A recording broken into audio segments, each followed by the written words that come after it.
Voilà, regardez si c'est joli. C'est rare qu'on leur mette une culotte. À 43 ans, Sabine Sarnaki jongle entre ses 3 enfants et une brillante carrière de chirurgien pédiatre à l'hôpital Necker. Un métier où les femmes sont peu nombreuses. Je ne me suis pas dit je vais faire un métier d'homme. Je me suis dit je vais faire un métier qui m'intéresse. Bon, pour l'instant il n'y a pas beaucoup de femmes, mais et puis bon, peut-être aussi ça m'amusait quand même quelque part parce que j'aime bien les défis. Moi j'aime bien relever les défis. Un défi que Sabine va relever cette année en devenant l'une des rares femmes professeurs de médecine. Ah bon.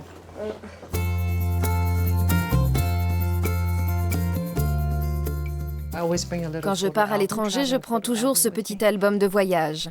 Et voilà Cérès, ma fille, sans son lapin. Grace Léo Andrieux est la maman de Cérès, sa fille de 12 ans, mais aussi une femme d'affaires à la tête de 17 hôtels de luxe dans le monde. Toujours entre 2 avions, Grace a réussi en 20 ans de carrière à s'imposer dans un milieu dirigé, presque exclusivement par des hommes. Ok, bye. Je t'aime, chérie. Au revoir. Notre philosophie, c'était toujours il faut se comporter comme une femme. Il ne faut pas essayer d'être quelqu'un d'autre. Cette année, Grace va être jugée par un jury de journalistes spécialisés. Elle espère obtenir le prix de la meilleure table d'hôtel en Europe. Bonjour.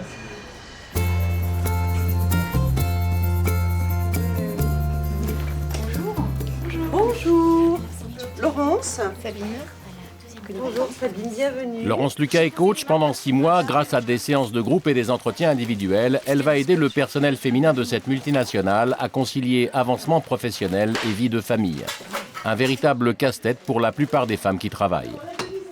Quand on est une femme, pour réussir sa vie professionnelle, schématiquement, il faut en faire 2 fois plus qu'un homme, parce que les règles du jeu sont masculines, parce que les complicités, les solidarités masculines sont extrêmement fortes, et que pour qu'une femme perce et manifeste son ambition, elle a à travailler plus.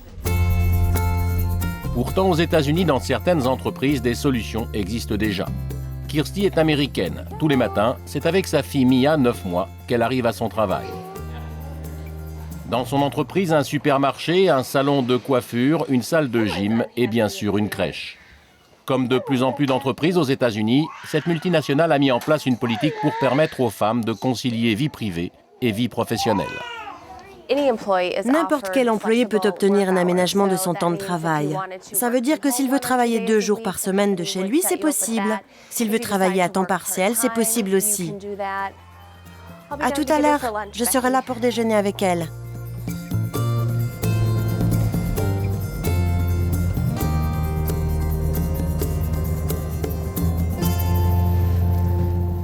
« 5h30 du matin, Montauban, l'une des dernières villes de garnison française. Hélène a 28 ans, elle est lieutenant. Dans quelques minutes, elle va découvrir son régiment pour la première fois. Enfin, on a toujours une petite appréhension parce que quand on ne connaît pas et qu'on arrive comme ça, c'est vrai qu'il faut qu'on s'adapte à la vie du régiment. Il faut qu'on fasse connaissance avec nos supérieurs. Donc on arrive. Hélène pénètre enfin dans la caserne du 17e régiment génie parachutiste, l'un des plus prestigieux de France. Un moment qu'elle attend depuis 7 ans. Études de droit, concours, école d'officier, Hélène a gravi brillamment tous les échelons. Bonjour. Demain, elle va devenir l'une des rares femmes à diriger une section de combat. Je me pose pas de questions. Je me dis pas, je suis une femme, est-ce que je vais savoir aussi bien qu'un homme, quoi. C'est impossible, c'est pas une question à se poser, quoi. Et eux, ils s'en posent pas des questions? Si, eux, ils s'en posent. C'est sûr. Là, c'est sûr que eux, j'arrive, oula.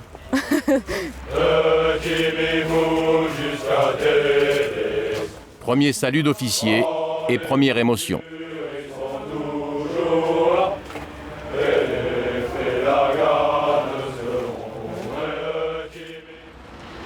Moi, je me présente rapidement. Je suis lieutenant VU, c'est moi qui vais être votre chef de section jusqu'à mi-février. Je vais tous vous recevoir individuellement. 7h le lendemain matin. Hélène rencontre pour la première fois les 26 hommes de sa section. Donc, il n'y a pas de questions pour l'instant. Garde-vous. À droite. Droite. Direction remplacement du rapport. En avant. Marche.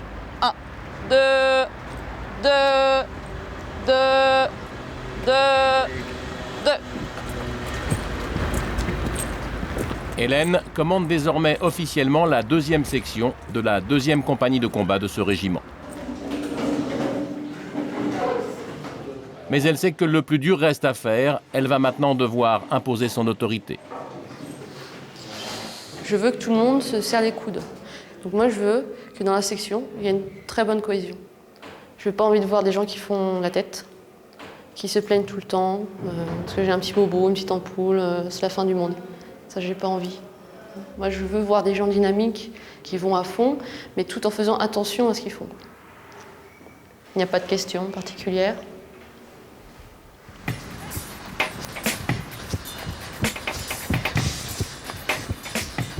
Pas de questions, alors les choses sérieuses peuvent commencer.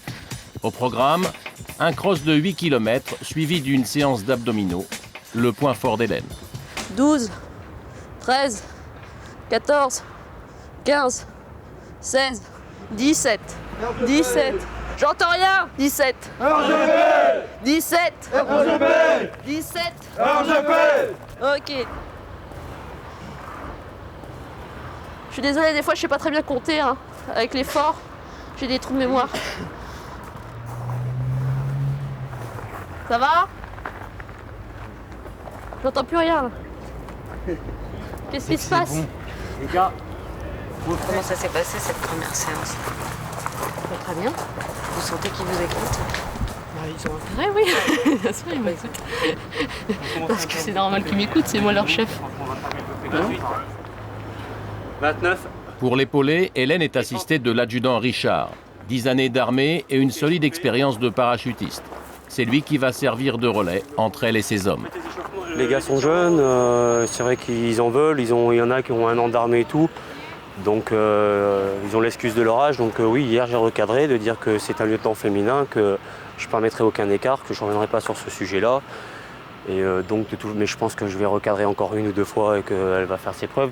Déjà au niveau des abdos, je pense qu'ils ont tous été calmés parce qu'elle n'est pas mauvaise en apno, mais on peut même dire qu'elle est bonne, hein, parce que ça commence à chauffer pour tout le monde. Donc déjà les mecs, ils savent que physiquement elle est au rendez-vous et voilà quoi. Pour ne pas vivre 24 heures sur 24 à la caserne, Hélène a pris un appartement dans le centre de Montauban. Ouais. Donc là, je fais quelques courses sur Montauban, dans la rue piétonne. Et je connais absolument rien. Après une journée aux commandes de sa section, premières impressions. Qu'est-ce que vous avez ressenti quand vous avez vu votre section? Ah là, on ne rigole plus. Parce que bon, tout d'un coup, il y a 26 gars qui dépendent de moi. Alors ça fait tout bizarre. Je me dis, est-ce que je vais être assez bien? Est-ce que je vais savoir quoi faire, enfin quoi dire? Est-ce qu'ils vont me respecter? Est-ce qu'il va falloir que je tape 10 points sur la table? Est-ce qu'il va falloir que je pète le galon? Est-ce qu'il va falloir que... Enfin, je pense que là ça va. Enfin, franchement, moi j'aime bien mes petits gars. Ils sont bien. Ouais. Ce soir, Hélène troque ses Rangers pour des chaussures à talons. pas la même vie. Elle fête sa prise de fonction et sa pendaison de crémaillère. Donc là, c'était la chambre civile, et là, c'est la chambre de l'autre vie, l'armée, avec les grands placards remplis d'affaires militaires. Voilà. Et ce dont je suis le plus fière, c'est de porter le fameux béret rouge. Alors c'est vrai que la première fois que je l'ai porté, là, j'avais les ailes. J'avais les ailes, ouais. Ah ouais, c'est sûr que c'est sacré. D'où vous trouvez toute votre force, cette volonté, etc. C'est vrai que j'ai perdu mes parents quand j'avais 19 ans, donc c'est pas... Enfin, ça n'a pas été forcément facile, mais c'est bon, ça fait... Enfin, c'est partie de la vie, quoi. C'est comme ça, mais ça m'a donné la volonté de me battre. Parce que mes parents, ils Ils m'ont fait grandir, ils m'ont donné le meilleur d'eux-mêmes. Et si à 19 ans, je m'arrêtais de vivre, ça veut dire que tout ce qu'ils avaient fait avant, ça servait à rien. Et puis j'aurais un peu trahi leur amour, enfin même ce qu'ils étaient, quoi. Donc en fait, après, quand je suis rentrée dans l'armée et que je me suis rendu compte que c'était vraiment ça, mon truc, je me suis dit, mais ils seraient hyper fiers de moi, quoi. Là-haut, ils devaient être hyper contents de faire la fête tous les jours. Donc en plus, les bérets rouges, c'est bon. Là, c'est... Salut! Ah, sympa! Merci! Gentil! Salut! Ouais. Et toi? 20h, les invités arrivent. Comme va Hélène, ils sont tous militaires. Comme Hélène, ils ont tous dû imposer un jour leur autorité. L'événement aujourd'hui dans le régiment, c'est bien sûr sa prise de commandement. Je pense que tous les chefs de section sont attendus, quoi. Que ce soit un homme ou une femme. C'est bien sûr. Ils sont testés au départ et puis... Mais on se posera... pas de la même façon. Moins sur ce que tu es toi. Des hommes en dessous n'est pas le même vis-à-vis d'un homme quand t'es arrivé que si ça avait été Hélène à ta place. Le gars, quand il arrive, enfin, je pense dans un régiment, il se dit bon bah j'ai toute ma place, quoi. Je suis bon, je serai là, j'ai ma place. Parce qu'une femme se dit il faut que je fasse ma place. La semaine prochaine, Hélène part pendant 10 jours avec sa section dans un camp d'entraînement. Objectif, apprendre à commander, mais surtout gagner la confiance de ses hommes.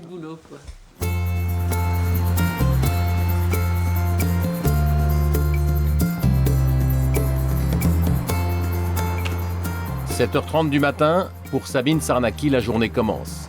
Sabine est chirurgien et mère de 3 enfants. Lola, la petite dernière, vient d'entrer en 2e section de maternelle. C'est un moment privilégié parce que c'est un vrai plaisir de l'emmener le matin à l'école, vu que les 2 premiers, malheureusement, j'en ai été privée. J'en ai été privée parce que je démarrais très tôt le matin et qu'il était inconcevable de les emmener à l'école. Donc la 3e, je ne l'ai pas loupée.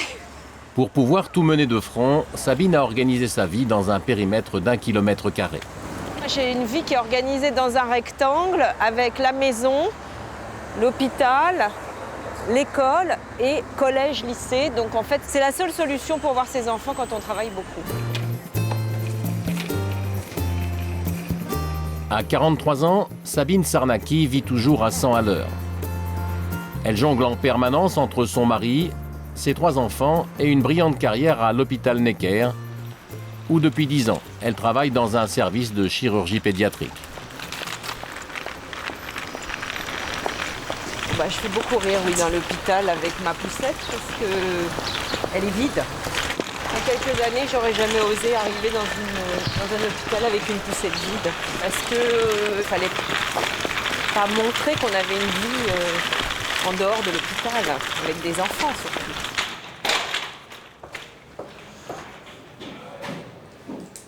J'ai mis mon habit de docteur maintenant, on passe à autre chose.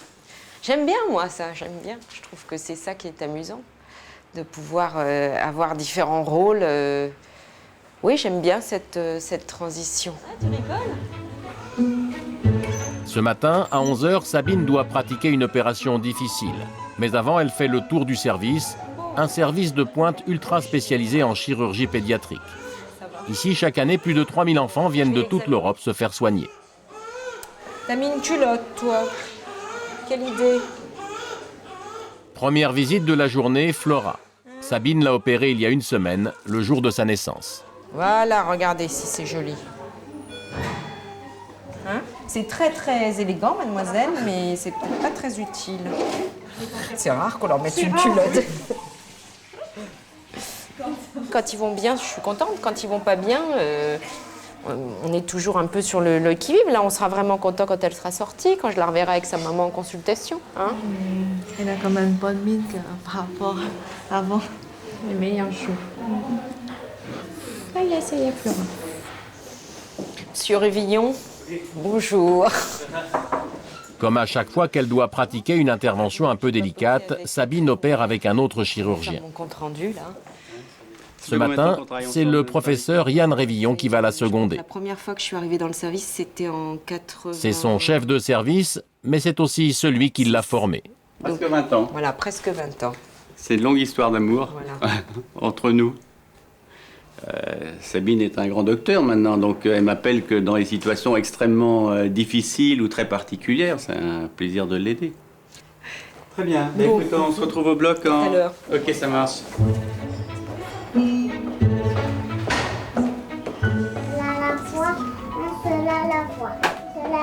Elle a mis son sac comme si elle allait faire des courses. C'est magique. C'est magique à tous les âges. Surtout, ce qui est extraordinaire, c'est que les enfants à l'hôpital ont un pouvoir d'adaptation. Les parents sont souvent paniqués à l'idée qu'ils vont être hospitalisés. Ils reviennent 2 heures après, ils connaissent tout le service, ils se sont installés, ils jouent. Et c'est tout juste s'ils disent pas à leurs parents tu peux y aller parce que je suis occupée. Elle chante. 11 heures, Sabine pénètre dans le sein des seins, le bloc opératoire. Si les femmes sont nombreuses à travailler ici, elles sont le plus souvent infirmières ou anesthésistes. Les femmes chirurgiens sont encore rares, elles ne représentent que 7% de la profession. J'ai été élevée par un père qui n'a jamais mis comme... Enfin, c'est pas parce que j'étais une femme que je ne devais pas faire certaines choses. Bien au contraire, il souhaitait, peut-être parce qu'il voulait avoir un garçon en fait, comme beaucoup d'hommes. Mais donc je me suis pas dit je vais faire un métier d'homme. Je me suis dit je vais faire un métier qui m'intéresse. Bon, pour l'instant il n'y a pas beaucoup de femmes, mais et puis bon peut-être aussi ça m'amusait quand même quelque part parce que j'aime bien les défis. Moi j'aime bien relever les défis, donc surtout. Donc oui ça m'amusait probablement. Regarde, il y a un moment un peu dangereux parce qu'on va... C'est une anomalie des arcs aortiques et... C'est pour ça qu'il faut se méfier. C'est la première règle. Et la deuxième règle, c'est se méfier. La troisième aussi. 1 heure plus tard, le moment délicat est passé. L'opération est terminée, l'ambiance se détend. Comment vous avez vécu l'arrivée de toutes ces femmes dans les services de chirurgie? Se retrouver avec 2 femmes. Ça donne une ambiance différente, vous savez. Puis moi, je préfère... je suis moins agressif avec une femme qu'avec un mec, même si elle m'agace. Parce que je reste... parce que c'est une femme, je reste gentil avec elle. Si je suis venue travailler ici, c'est aussi parce que je savais que j'allais travailler avec des gens qui ont cette mentalité-là. Je veux dire que j'ai travaillé dans certains services où le patron m'a dit « J'espère que vous n'avez pas d'enfants, j'espère que vous n'allez pas nous embêter avec ça. » Je suis pas sûr que ce soit pas les hommes qui soient à plaindre, moi, dans cette histoire-là. On dit toujours Madame Sarnaki doit rentrer pour ses enfants, mais on dit jamais Monsieur Révillon doit aller sortir sa fille Jeanne de l'école. Alors là... Vraiment gonflé. Non, mais c'est un peu vrai quand même, c'est un peu vrai. C'est relativement rare qu'une femme dise je vais arriver en retard parce que j'amène mes enfants à l'école. Et elle se le permettra d'autant moins qu'elle sait très bien que si elle le fait, tout le monde dira elle accompagne ses enfants à l'école, c'est un pur scandale. Alors que si un homme dit ça, on se dira il peut vraiment pas faire autrement. Le pauvre, c'est normal qu'il commence plus tard. Bon, demain, je commence ma consultation à 9h30. Monsieur Révillon est satisfait de l'intervention. Très bien. Voilà. Il a été opéré remarquablement par un excellent chirurgien, alors. Une opération réussie, mais aussi un parcours sans faute pour Sabine. Chirurgien, chercheur, enseignante, si tout va bien, dans quelques semaines, elle va être nommée professeure. Un club très fermé, surtout aux femmes.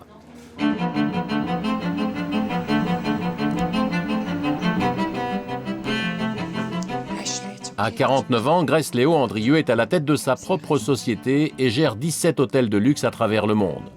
Pourtant, ce matin, Grace a annulé tous ses rendez-vous. Aujourd'hui, sa priorité, c'est Cérès. Tu as bien dormi? Hein? Très bien. Dans 1 heure, sa fille unique de 12 ans fait sa rentrée scolaire. OK. Écoute, je crois qu'il faut que tu te lèves, OK? Il faut te mettre en nouveau uniforme, là, tu sais? Go ahead. Là, on va poser le lapin. Hongkongaise d'origine, Grace vit en France depuis 20 ans. Salut, Pa. Salut, Boops. Mais c'est dans les plus prestigieuses universités américaines que cette virtuose de l'hôtellerie de luxe a fait ses classes. Aujourd'hui, c'est donc tout naturellement que Grace pousse sa fille à tirer elle aussi parti de ses racines cosmopolites. Nous parlons 3 langues, entre autres français avec mon mari et français aussi avec Cérès. Et on switch aussi en anglais et avec Cérès, je parle un peu cantonais aussi. Ce qui est agréable, c'est que dans la nouvelle école, tu vas apprendre le mandarin aussi. C'est ce qui est le plus utile maintenant. Et comme ça, tu peux faire des business plus tard. Toi, tu sais ce que tu veux faire déjà plus tard? Peut-être être top modèle. 8 h du matin, d'habitude à cette heure-là, Grace est déjà en réunion. C'est un moment très important pour moi parce que j'ai eu ma fille relativement tard parce que j'ai concentré sur ma carrière et donc je ne souhaite pas le laisser ces charges-là à quelqu'un d'autre. En plus, ça me fait plaisir de le faire. De toutes les façons, je pense qu'une femme ne peut pas s'épanouir dans sa carrière si elle n'a pas le côté familial qui équilibre également.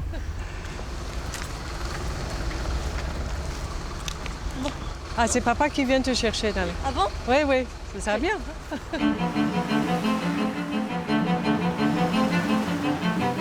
20 minutes plus tard, à 2 pas des Champs-Élysées, Grace fait son entrée dans ses bureaux. Bonjour Bénédicte, ça va? Bonjour. Oui, bonjour. Ici, elle dirige une vingtaine Bonjour, de personnes. Mais à travers le monde, ce sont des centaines d'employés qui travaillent dans ces hôtels. Bonjour, le week-end est bien passé? Oui. Ça va, Florence? Oui, bonjour. Ça va bien? Oui, ça va, le petit? Bien. Ah, c'est le map monde où c'est indiqué nos hôtels et les emplacements. Alors, par exemple, à Paris, nous avons 3 hôtels, Saint-Jean-Cap-Ferrat 1, en Italie, ici, à Florence, nous avons 4, à Portugal, Lisbonne, on ouvre un hôtel, à Londres, donc en gros, nous gérons 17 hôtels. Je ne veux pas être trop grande, parce qu'après, ça devient impersonnel. Et c'est justement pour sa touche personnelle que des 4 coins du monde, investisseurs et propriétaires viennent voir Grace. Roger Verhoeven est un homme d'affaires installé à Hong Kong. Ce matin, il vient proposer à Grace l'ouverture d'un hôtel en Chine. Là-bas en Asie, elle est surnommée la Dragon Lady, la femme dragon. C'est plutôt positif d'être appelée la femme dragon. Ah oui, c'est très positif. Dans l'astrologie chinoise, la femme dragon est une personne très puissante. En quelque sorte, c'est une main de fer dans un gant de velours. Et c'est vrai que Grace est quand même très habile à ce jeu-là. Pour nous, Grace est une sorte de modèle.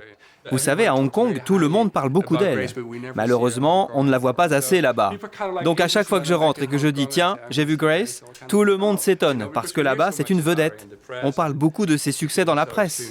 Quand je viens ici, je me remets à niveau.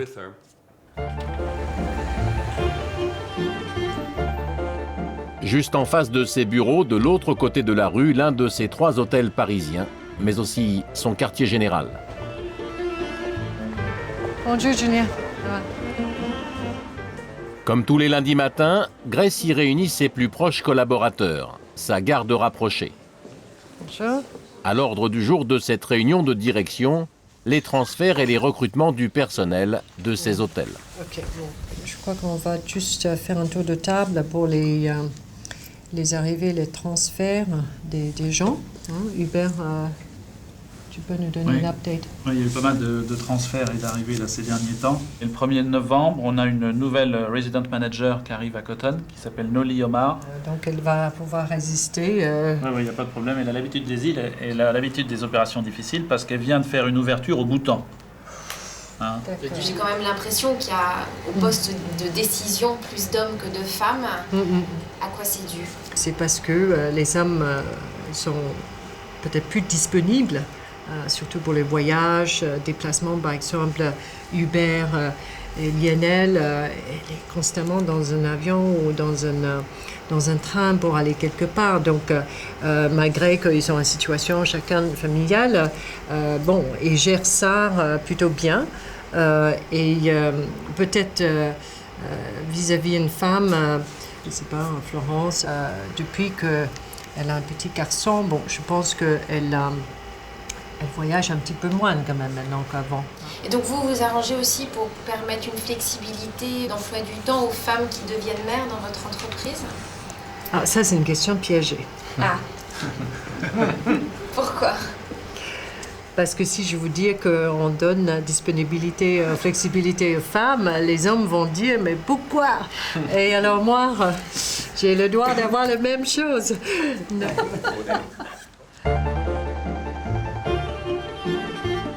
16h, Grace quitte son hôtel du 8e arrondissement, direction Saint-Germain-des-Prés.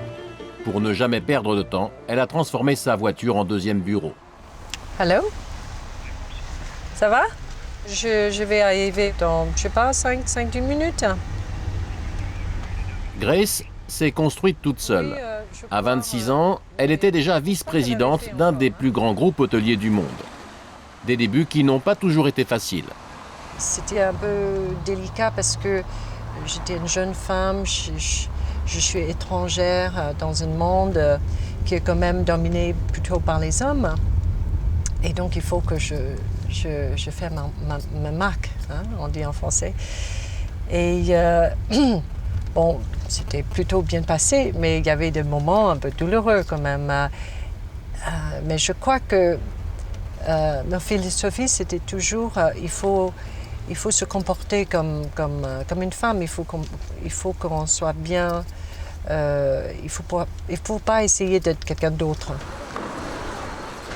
Arrivée au Bel Ami, ici comme dans tous ces hôtels, Grace contrôle absolument tout, du choix de la petite cuillère au recrutement du personnel. Cet après-midi, elle a rendez-vous avec Ludovic, le directeur de l'hôtel, et Véronique, la décoratrice. Tout le mobilier de la salle du petit déjeuner doit être remplacé, et comme Grace veut des pièces uniques du sur-mesure, alors elle intervient dès l'ébauche des prototypes. Au niveau du confort, moi je trouve que c'est important qu'on étudie le confort parce que c'est quand même du bois. Donc, petit déjeuner, 20 minutes, pas de problème. Si on passe en configuration banquet derrière, vous passez 1h30 assise sur... J'ai l'impression que c'est un petit peu un peu raide. Oui, un peu raide et un confort un peu comme des chaises des étudiants un peu. Oh, je crois que c'est l'angle de l'inclinaison. On peut jouer sur l'inclinaison. Je suis d'accord avec vous, on est un peu raide. On est un peu droit. Oui, tout à fait. Je pense que les femmes sont très pratiques et pragmatiques. Et puis, celles que j'ai rencontrées, notamment Grace, dans le milieu professionnel, n'avaient pas le sens de l'ego hyper développé. Donc, c'est-à-dire que c'était le boulot qui passait avant. Si Grace a tort, elle le reconnaîtra. Idem pour moi, le but c'est de faire avancer le projet. Je pense qu'avec l'âge et l'expérience, qu'il y a beaucoup de choses qu'on peut arriver de faire en douceur. Si on demande dans une façon toujours courtoise et diplomate, on arrive toujours à notre fin. Pour être sûr de ne jamais manquer les appels de sa fille, Grace a eu l'idée de lui attribuer cette sonnerie personnalisée sur son portable. À bientôt. Bon retour. Ok, à bientôt. Au revoir. Je rentre dans la voiture, tu peux me raconter tout maintenant.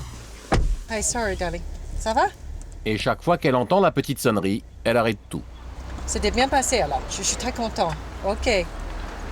Ok, darling. Ok, je t'embrasse. Bye bye. Tout à l'heure. Bye. C'était Cérès qui est rentré à la maison et qui travaille avec les tuteurs pour déjà déblayer un peu le matériel. Déjà? Oui. Il ne faut pas le lâcher. Ça s'est bien passé? Très bien passé, oui, apparemment. Donc, elle a dit qu'il va me raconter tout ça en détail. Dans les semaines qui viennent, Grace aura peu de temps à consacrer à sa fille. Sur son agenda, un chantier à Lisbonne, une inauguration à Londres et peut-être le prix de la meilleure table d'hôtel en Europe.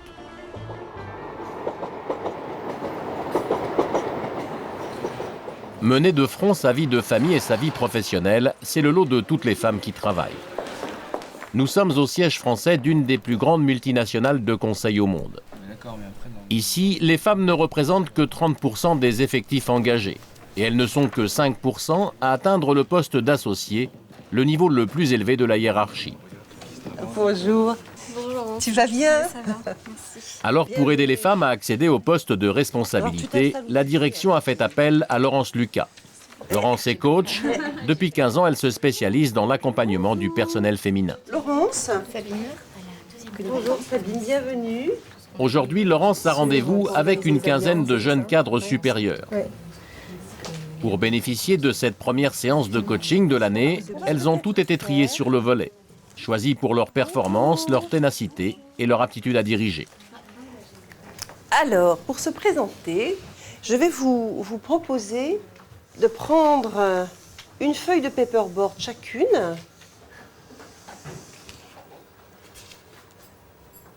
Valait mieux que je sois psy que dessinatrice, hein. J'en conviens, mais normalement, ça, c'est un blason. Alors...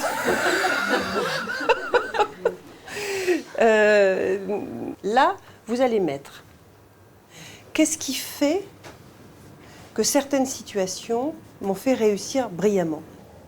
Sur l'autre partie du blason, vous allez mettre là ce que l'autre à l'extérieur dit de vous en termes de compétences clés. Et puis là, vous allez mettre ce que vous voudriez changer, développer, voire disparaître. Parce que dans votre réussite professionnelle, c'est quelque chose qui vous limite, vous entrave, voilà. Tout ça sera sous forme de dessin, hein, c'est pas des mots. Hein. On va quand même pas simplifier, hein. Mon Dieu. Et vous voyez, pas de complexe, voilà comment je dessine. Hein. Laurence ne dispose que de quelques heures pour cerner au mieux les besoins de ces femmes cadres. En quelques coups de feutre, elle va faire tomber les masques et gommer les automatismes. Comme chez Armelle, qui à 41 ans cumule une carrière brillante, un mari et 3 enfants. Armelle, vous vous retrouvez à 4 pattes en train de faire des seins par terre. Vous auriez imaginé ça un jour dans votre société? Chez moi, assez souvent, mais assumer de le faire dans le milieu professionnel, non. D'ailleurs, il n'y a pas beaucoup d'autres cercles sur lesquels je le ferais spontanément, je pense. Je pense qu'ici, on se sent en sécurité. Déjà, le fait d'être entre femmes, je pense, joue beaucoup. Et de sentir l'absence de jugement. Je pense que dans le milieu professionnel, j'ai plutôt passé des années à essayer d'être sérieuse, respectée, respectable. Et je pense que me présenter à 4 pattes en train de me gribouiller sur une page, c'était vraiment pas dans le scénario. Ce qu'elles viennent chercher là, c'est de l'entraide entre elles pour se passer des coups de fil. Là, je suis charrette, j'ai besoin d'aide, est-ce que tu peux, etc. Et puis, apprendre à se reconnaître. À 32 ans, Laure est déjà senior manager. Elle vient tout juste de rentrer de congé de maternité, mais souhaite néanmoins poursuivre son ascension professionnelle. C'est quoi ça, Laure ça... Ce sont des représentations... c'est des représentations quoi? Je dessine mal, c'est ça? Ouais, c'est possible. Non, c'était censé traduire l'énergie. Le fait de réussir à monter sur des montagnes, des projets. Voilà, et ça, je suis en train de... Dans les changements, je suis en train d'essayer de dessiner, là, sous vos yeux, ici, un bulldozer. Voilà. Voilà ce que j'aimerais changer. Être moins bulldozer. Oui. Et on va mettre un petit soleil. Voilà. Pendant 20 minutes, Laure, Armelle et les autres vont ôter leurs armures de guerrières, se désinhiber, donner libre cours à leur sensibilité féminine. Des attitudes que dans ce monde d'hommes, elles se sont toujours interdites, mais qu'aujourd'hui l'entreprise réclame. Au même moment, quelques étages plus bas, à la cafétéria, la nouvelle place des femmes dans l'entreprise est aussi au cœur des discussions. Mais est-ce que vous pensez qu'il fallait vraiment mettre en place un programme femmes pour faire accéder les femmes à des postes de responsabilité? Moi, je pense que, il faut toujours forcer un peu le mouvement. C'est comme la parité en politique. Bien entendu qu'il ne s'agit pas de favoriser une femme moins compétente qu'un homme qui serait plus compétent, mais il faut un petit peu forcer le mouvement pour accélérer les choses. Si ce programme peut contribuer à améliorer la qualité de vie au sens général des femmes au sein de notre société, mécaniquement ça va déborder aussi sur les hommes, donc ça contribue à tout le monde en fait. Si on prend en compte les spécificités de statut d'une femme, que ce soit la nounou, que sais-je, les congés maternité, etc., Eh bien, indirectement, on prendra en compte les contraintes des pères, par exemple. Le business, mine de rien, il réclame cette diversité. Et donc s'il réclame cette diversité qu'on n'est pas capable de lui offrir, eh bien, on n'a pas de business. Voilà. Donc c'est aussi simple que ça. Et aujourd'hui, moi, ça me plaît de participer à ce mouvement, si jamais ça génère plus de business, parce que je suis là pour ça. Est-ce que vous accepteriez d'être dirigé par une femme qui doit partir à 19h parce qu'elle doit aller relever la nounou, par exemple ?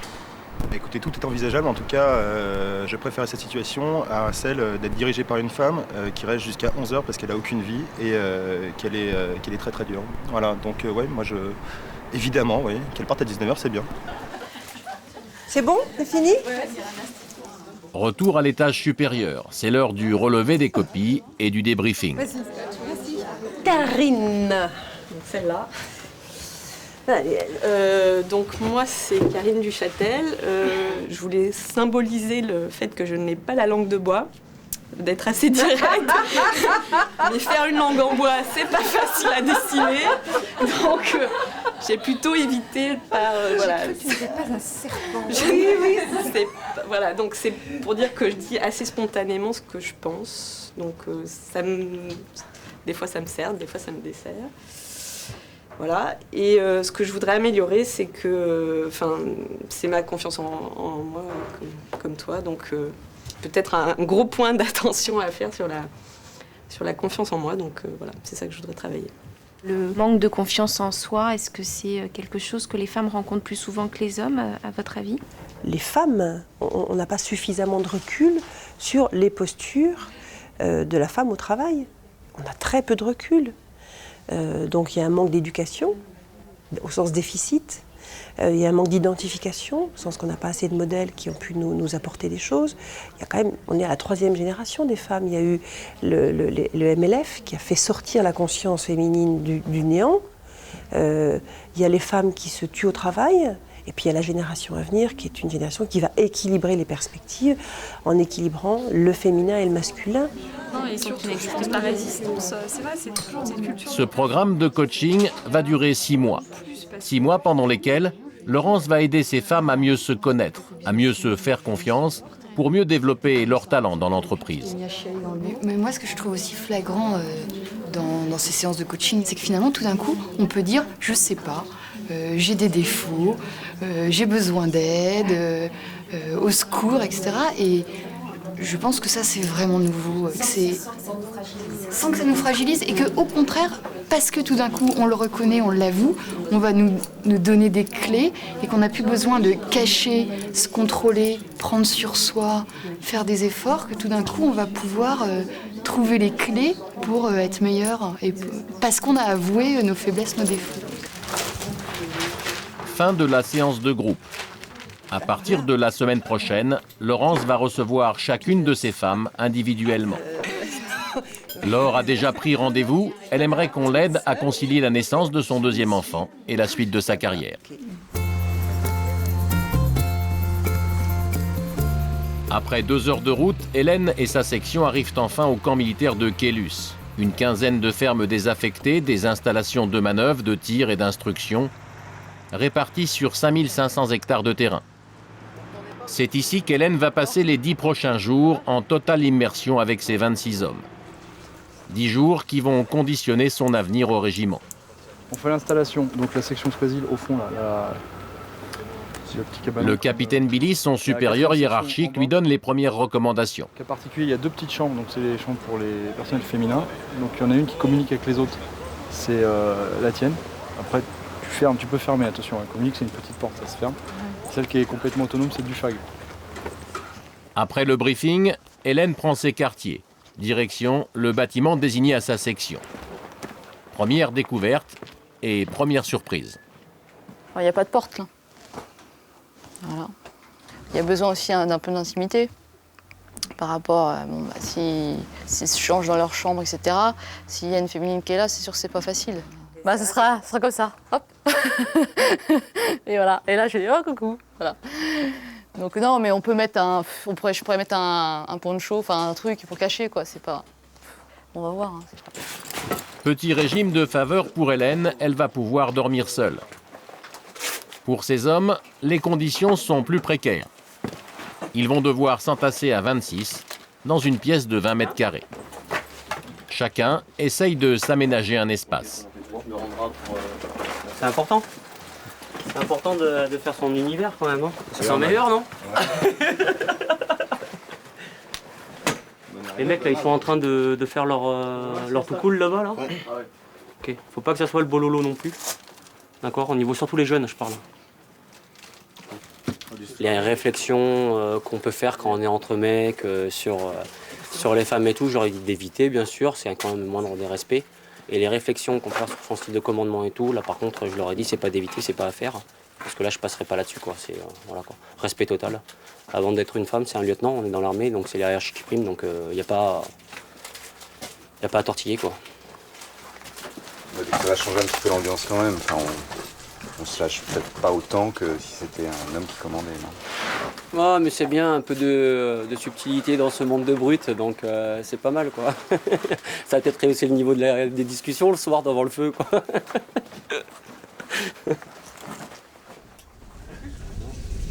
Le lendemain matin, la première nuit au camp de Kélus a été courte. Il est à peine 5 heures et tout le monde est déjà levé. Ça va? En plus, je suis moins de bonne humeur apparemment le matin, donc c'est bien. Parce qu'il y en a qui ont plus de mal que d'autres. Mais là, c'est impeccable. Cette fois-ci, Hélène ne bénéficie d'aucun privilège. Dans cette salle de bain de fortune, rien n'est prévu pour les femmes. C'est vrai que la première fois quand on arrive et qu'on est la seule fille, il y a plein d'hommes et tout, c'est marrant parce qu'on ne vient pas pour se raser quoi. Mais c'est un peu impressionnant, mais après, là je ne pose pas de problème quand même. On est encore un peu nouvelle. La journée commence par la mythique prière des paras, un chant de guerre pour donner la force au combat.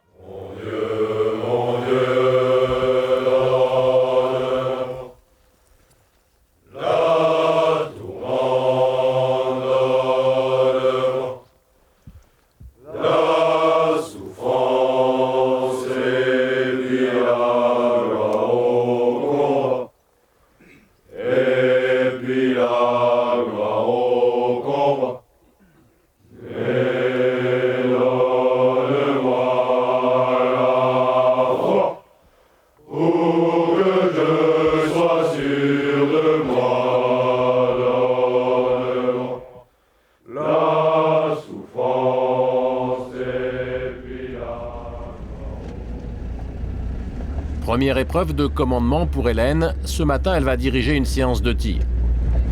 Pour l'épauler, l'adjudant Richard, bien sûr, son adjoint, mais aussi 3 sergents. Ils servent de relais entre elle et ses hommes et veillent à ce que ses ordres soient exécutés. Pour la série, garde à vous. Pour un tir de réglage à 25 mètres, disposition de combat. En position couchée. Et concentrez-vous bien sur ce que vous faites. Attention au coup de doigt. Son capitaine s'est spécialement déplacé pour juger de son aptitude au commandement. C'est la première fois, on va dire, qu'elle est responsable de son instruction. Donc moi, je suis d'abord venu voir si la sécurité est respectée. Ensuite, je vais rester un petit moment quand même, je vais regarder tout le déroulement de la séance et voir ce qu'elle va effectivement faire. Commencez le feu!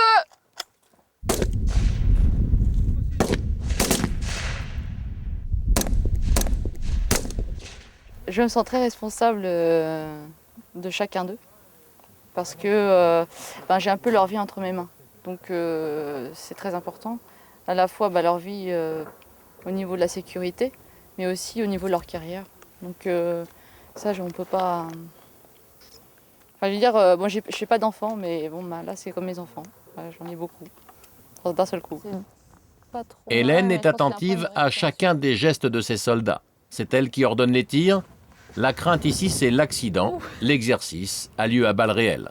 Le but, c'est que tu ailles dans ce carré-là. Donc le prochain, tu vas dans ce carré-là. Fin du tir, Hélène vient au rapport. Avant d'y aller, je vais revenir un peu sur ta séance là. Ouais. C'est pas toi de passer derrière tous les réglages des mecs. Il y a des sergents, t'en as. D'accord ? Ça, ils savent le faire. C'est leur boulot. Toi, t'es directeur de tir. D'accord ? Oui. Le défaut principal, c'est commander. Là, t'as pris le rôle de chacun. Tu t'es transformé en super chef de groupe. Chacun à sa place. Voilà. Bonne continuation pour la fin de la séance. Et après, on verra plus tard. Oui. Première déception, Hélène n'a pas su tenir son rang.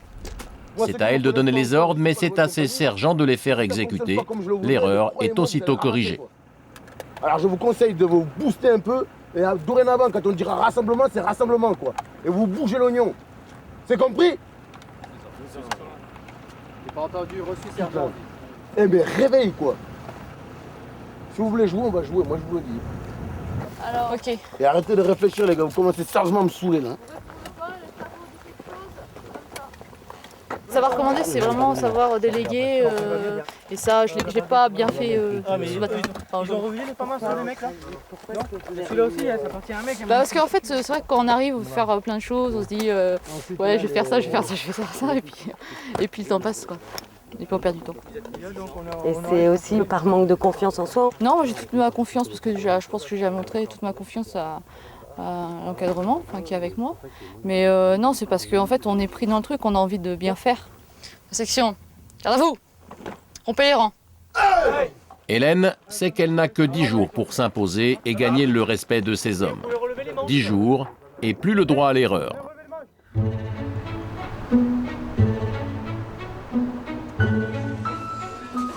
9h du matin, jour de consultation à l'hôpital Necker. Sabine voit une quinzaine d'enfants dans la matinée. La plupart ont des maladies rares, parfois très lourdes. Bonjour, bonjour.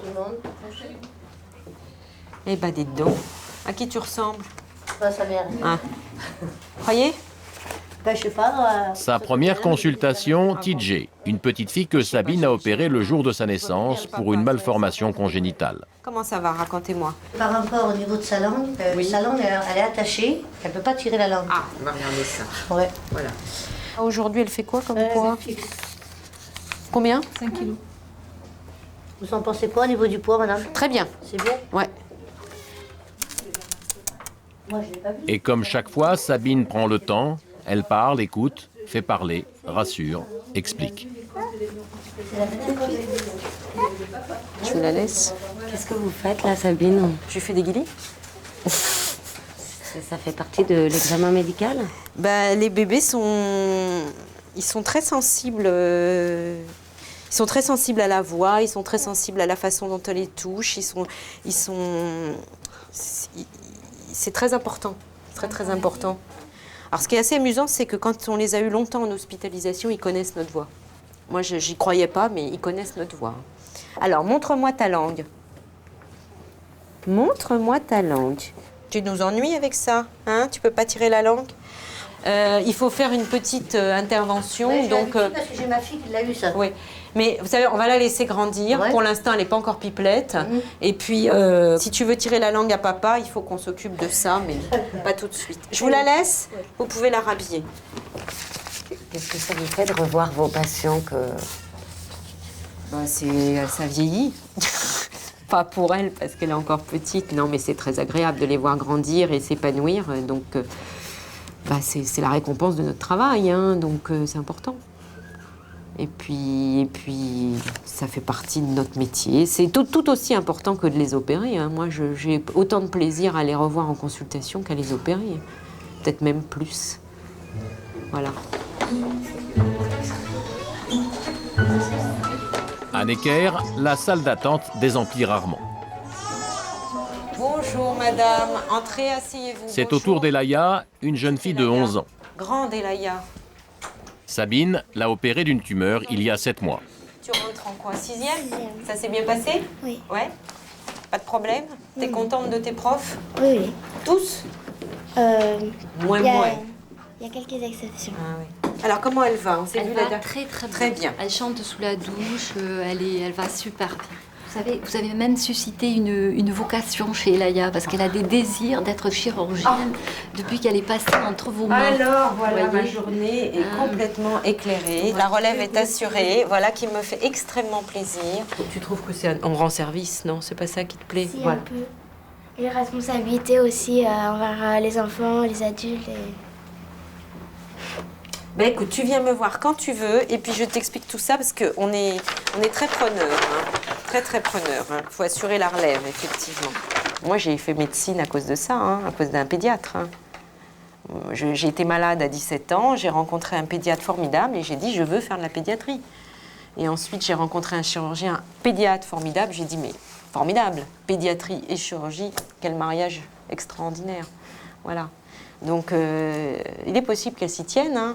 Parce que c'est effectivement des rencontres comme ça qui font que tout d'un coup, on se dit c'est ça que je veux faire.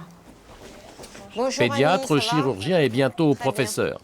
La nouvelle de la future nomination de Sabine a fait le tour de l'hôpital. Désormais, son expérience profite à tout le service et elle est régulièrement sollicitée pour des conseils.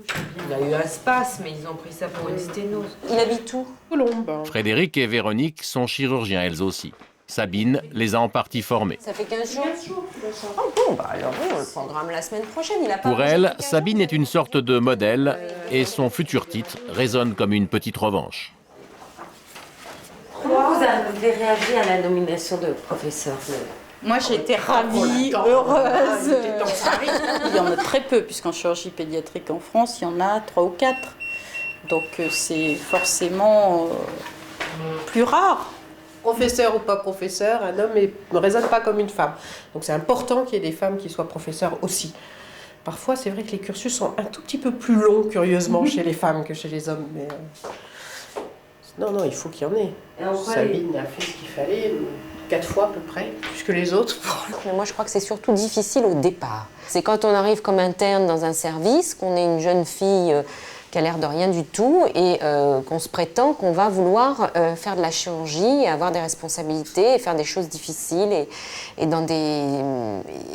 travailler sur des pathologies lourdes, etc. Là, je pense que c'est là que c'est difficile, c'est qu'il faut arriver à ce moment-là à se rendre crédible. Voilà. Ça veut dire qu'il faut avoir un sans faute. Parce que si on fait un sans faute, alors on va dire « Ah, peut-être que... » 19h, ce soir, Sabine n'est pas de garde. Une fois n'est pas coutume, elle va pouvoir profiter de ses 3 enfants plus longtemps. Voilà, chérie. Vérifier les devoirs de Samuel, 12 ans. Discuter du bac de français avec Sarah, 16 ans. Et surtout réconforter la petite dernière, Lola, 4 ans, qui aujourd'hui s'est cassé le bras. Pauvre petite chérie. Qu'est-ce qui t'arrive? T'as eu des malheurs aujourd'hui? Tu t'es cassé la figure? Tu t'es cassé le bras? Tu t'es cassé le bras? Oh, mais pas timide. Est-ce qu'elle est là, Maria? Le secret de l'organisation de Sabine s'appelle Maria. Depuis 12 ans, c'est elle qui assure toute la logistique de la maison et s'occupe des 3 enfants. Elle a l'air terrorisée. Qu'est-ce qu'elle a? Elle n'a pas dormi? Tu t'es lavé les cheveux? Oui. C'était temps, hein? Il faut encore prendre du... Pas piquer les yeux, il faut encore, on en a plus. Il n'y a plus de petits dopes? Non. Ah, Maria? Non. Je ne peux pas travailler tranquillement si je ne sais pas comment s'organisent les choses pour les enfants. Donc ça a vraiment été la priorité, toutes les priorités, à chaque fois. Moi, je dis toujours que si je suis arrivée où je suis, c'est grâce à Maria, en grande partie, voilà. Donc, Elle est arrivée là où elle est parce qu'elle a travaillé pour. Elle a travaillé pour arriver là où elle est. D'accord. Je ne l'ai pas aidée dans son travail, hein. Je ne connais rien. Donc, quand elle dit que c'est grâce à moi... Un peu. Bon, c'est une bonne collaboration. Voilà, je crois qu'on a trouvé une bonne collaboration. C'est quoi, avec moi. Ouais. Moi, je dis toujours que mes enfants, ça a été mon moteur parce que les enfants, c'est un retour aux choses réelles, aux choses importantes. Vous rentrez de votre travail, il y a des problématiques qui paraissent un peu surréalistes, et puis vous rentrez, et eux, ils sont obligés de vous faire décrocher, ils vous font décrocher, et c'est fondamental de pouvoir décrocher si on veut pouvoir avoir toujours autant de force pour continuer à se battre sur certains points dans le travail, pour les malades, pour l'organisation, pour les moyens, pour tout. Mais Sabine doit aussi une partie de sa réussite à Cyril, son mari depuis 20 ans. Médecin lui aussi, ils se sont rencontrés sur les bancs de la faculté. Hein, et après, t'es fatigué. Et après, tu chouines. Tiens, chérie. Voilà. T'es fatiguée? Oui, je suis fatiguée. J'ai eu une journée un peu fatigante, mais tout va bien. Parce qu'on a travaillé tard hier aussi. Voilà. Qu'est-ce qu'on fait?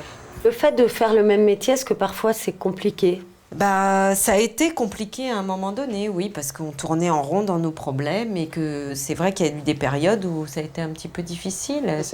On parle beaucoup de travail, mais on est finalement... Tu me donnes pas tellement de conseils ou je t'en donne pas tellement finalement. Si, toi, tu m'en as donné beaucoup, pourquoi tu dis ça? Oui, mais maintenant, on est chacun dans des voies bien séparées. Donc en fait, ça c'était vrai il y a très très longtemps, les difficultés, la concurrence. Maintenant, moi je fais de la recherche, je fais de la chirurgie. Ça permet que Cyril ait compris quand il rentrait qu'il n'y avait rien dans le frigidaire. Voilà, donc ça c'est... J'ai jamais eu de reproche de ce côté-là, je dois dire. Donc c'est déjà pas mal, hein, parce que finalement, il y a beaucoup de femmes... je les entends se plaindre que leur mari se plaint qu'il n'y a rien dans le frigidaire. Donc c'est déjà très important finalement. Une famille, des journées de 11 heures de travail. Le mois prochain, pourtant, Sabine va devoir trouver le temps de se rendre à la fête que son service organise pour sa nomination comme professeur. «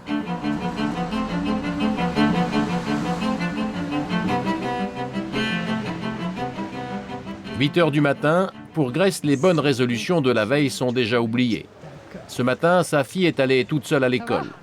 Grace doit se rendre d'urgence à Lisbonne. Là-bas, elle a fait reconstruire un hôtel du XVIIIe siècle et le chantier a pris beaucoup de retard. Alors ce matin, elle embarque avec une partie de son équipe, dont Lionel. C'est lui qui suit les travaux.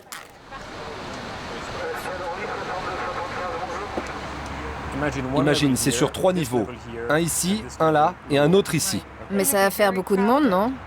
Non, il y a 2 entrées, une ici et une là. Là, je m'attends demain à ce que le chantier soit beaucoup plus présentable, parce qu'on se sert un peu du facteur venu de Grace comme un facteur un peu plus effrayant et un peu ponctué sur lequel ils vont être jugés, et ça a vraiment son effet. C'est là que je joue le rôle de Dragon Lady. J'arrive sur la scène, donc attention, elle arrive, elle débarque, donc il faut que le chantier soit propre. En fait, c'est... Et ça marche, hein, c'est vraiment, ça marche. Ça fonctionne de mettre cette pression et de dire, attention, Grace va venir.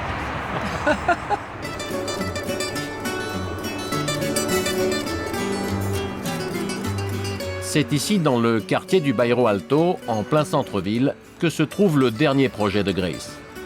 Derrière cette bâche, une bâtisse du XVIIIe siècle en pleine transformation. La première chose qu'on voit, c'est donc ça. Ouais. Alors là, ils viennent de couper la mezzanine, ce qu'ils n'avaient pas fait avant. Grace n'a gardé que la façade historique. À l'intérieur, elle a tout fait casser. Et ce balcon de mezzanine va être là. Le chantier est en retard. Ouais. Ça, c'est clair. C'est grave que ce soit en retard? Bien sûr, il y a une conséquence financière, hein, parce qu'il y a tout le retard, il y a les intérêts que les investisseurs doivent payer, ça c'est clair. Et donc aussi pour nous, parce que nous, commercialement, on a déjà commencé de commercialiser l'hôtel.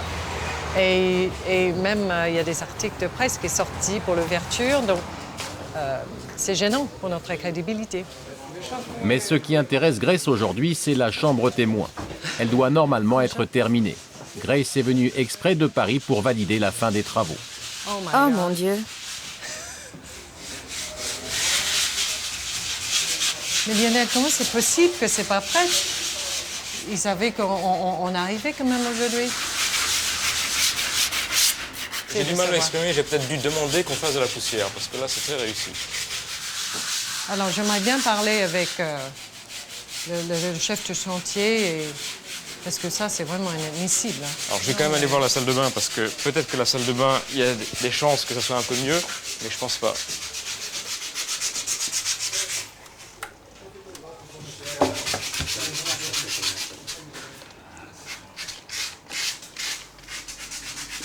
Bon, visiblement, la salle de bain, c'est pas mieux. Ok, Pedro, s'il vous plaît, ça suffit maintenant. Il ne faut plus les lâcher, parce que là, ça devient ridicule. Vous avez demandé l'équipe de nettoyage? Oui, ils arrivent.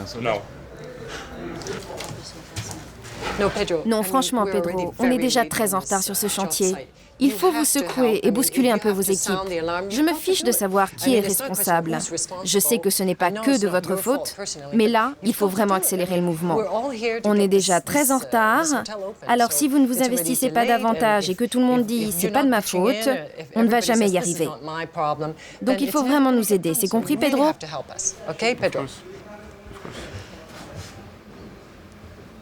Bon, passons aux autres rendez-vous.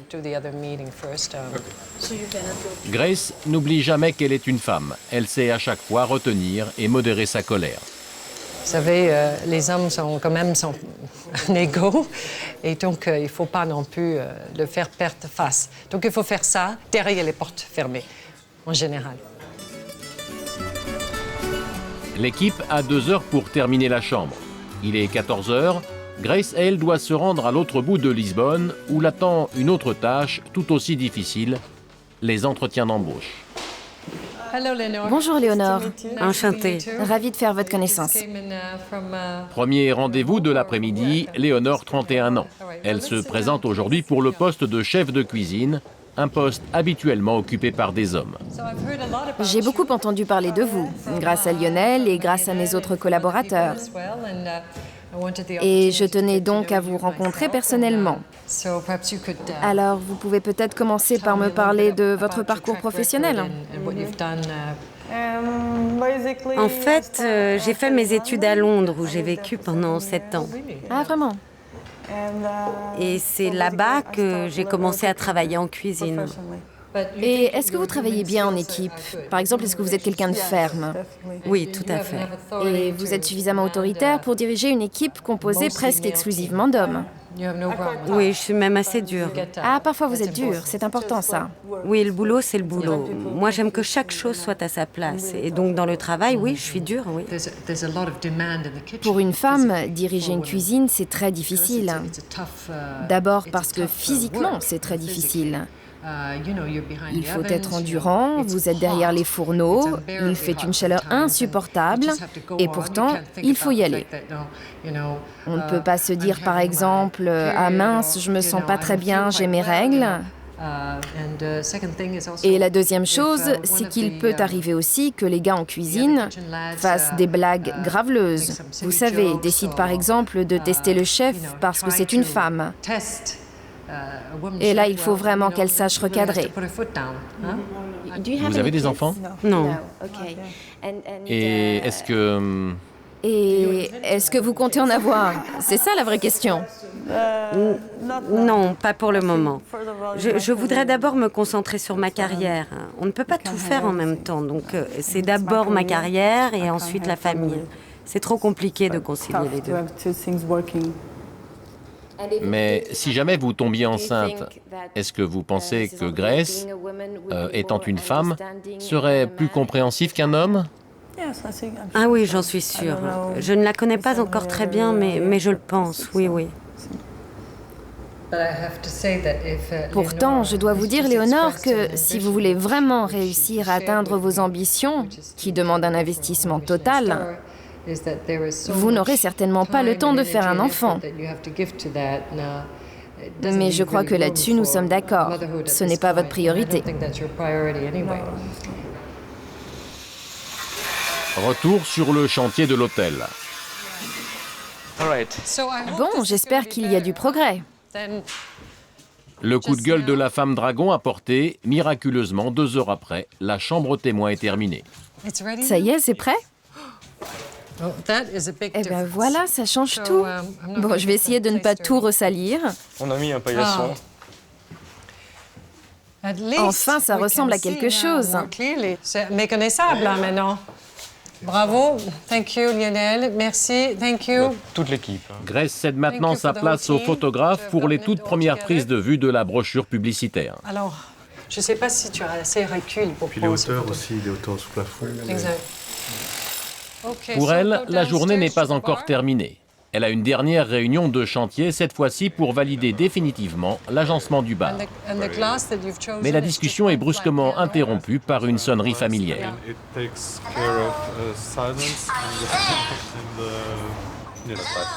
Cérès, sa fille, vient de sortir de l'école.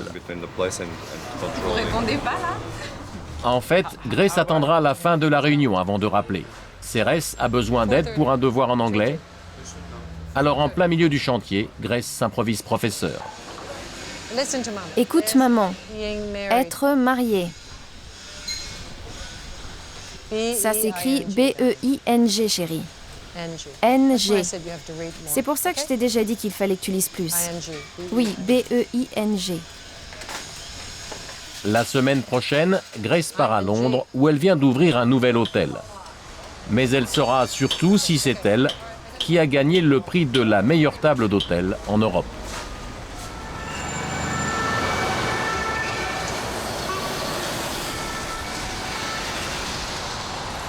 Retour à Paris chez Laurence Lucas, la coach. Laurence organise des sessions de groupe pour les femmes en entreprise, mais consulte aussi dans l'intimité de son cabinet. Bonjour. Bonjour. Ça va bien? Ça va. Aujourd'hui, elle a rendez-vous avec Laure qui vient juste de reprendre le travail après une deuxième grossesse. Oui, plein de choses à te raconter. Laure a un parcours sans faute. Classe préparatoire, école de commerce, promotion fulgurante. Elle fait partie des meilleurs éléments de sa société. Centrage. Centrage et zen. Zen. Mais depuis son retour de congé maternité, elle se pose beaucoup de questions. Il faut bien. Bon, tu veux qu'on travaille sur quoi aujourd'hui? T'es une femme, célibataire, guerrière. Tu es perçue comme un homme comme les autres, aux yeux de ta hiérarchie, de tes collaborateurs. Quand tu changes de statut et que tu deviens mère, comment concrètement est-ce que je fais pour montrer que je suis toujours très motivée, mais il faut que je relaie la nounou à 7h30 le soir, ce qui est déjà pas très tôt. Bon, on va au Pépard? Pour commencer la séance, Laurence va d'abord faire accoucher Laure de tous ses atouts professionnels. Imaginons qu'on ait un de tes clients là. Quels sont, d'après toi, les critères qui lui font dire « j'ai confiance dans Laure Fournier »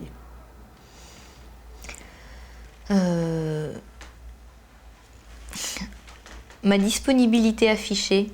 Il pouvait t'appeler 24 heures sur 24 voilà. Ou presque. D'accord. L'écoute.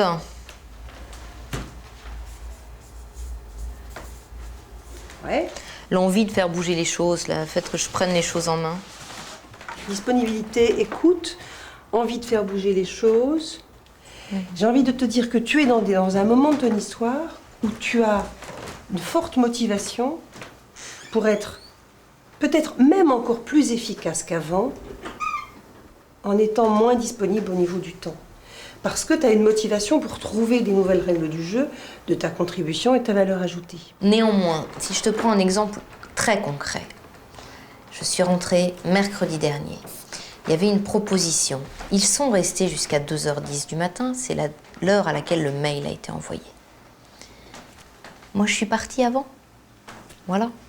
La question sous-jacente quand même pour Laure, pour beaucoup de femmes, c'est comment est-ce que je vais ne pas rentrer dans mes culpabilités? Comment est-ce que je vais ne pas perdre d'énergie à me dire « Zut, il faut que je demande à partir à 19h, une demi-heure à l'avance, c'est une demi-heure de perdu. » Comment et l'autre risque, c'est je ne le demande pas, je me suradapte, et puis 3 jours après, je suis épuisée. Parce que ça, c'est un critère véritable, hein, la fatigue, pour retirer de l'efficacité. Donc on va jouer dans tout ça. Avant, tu restais absolument jusqu'à 2h du matin, sans te poser la question de savoir si c'était ta place? Moi, ça me pose aucun problème. Une fois encore, si c'est une fois de temps en temps. Parce que de temps en temps, il faut mettre un coup de collier. Et c'est sympathique aussi de partager des pizzas avec les équipes et d'être tous ensemble. Moi, j'adore ça. C'est pas que j'adore la pizza, mais c'est sympa d'être tous ensemble.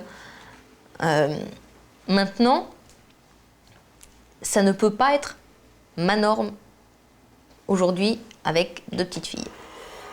Écoute, je vais bien. Et pour faire accepter sa nouvelle norme à ses collègues et à sa hiérarchie, Laure et Laurence vont travailler pendant des mois au cours de séances et de jeux de rôle comme celui-ci. Consultante très engagée. Nous n'aurons pas le droit d'y assister. Ces sessions sont souvent pleines d'émotions et il n'est pas rare que les femmes craquent.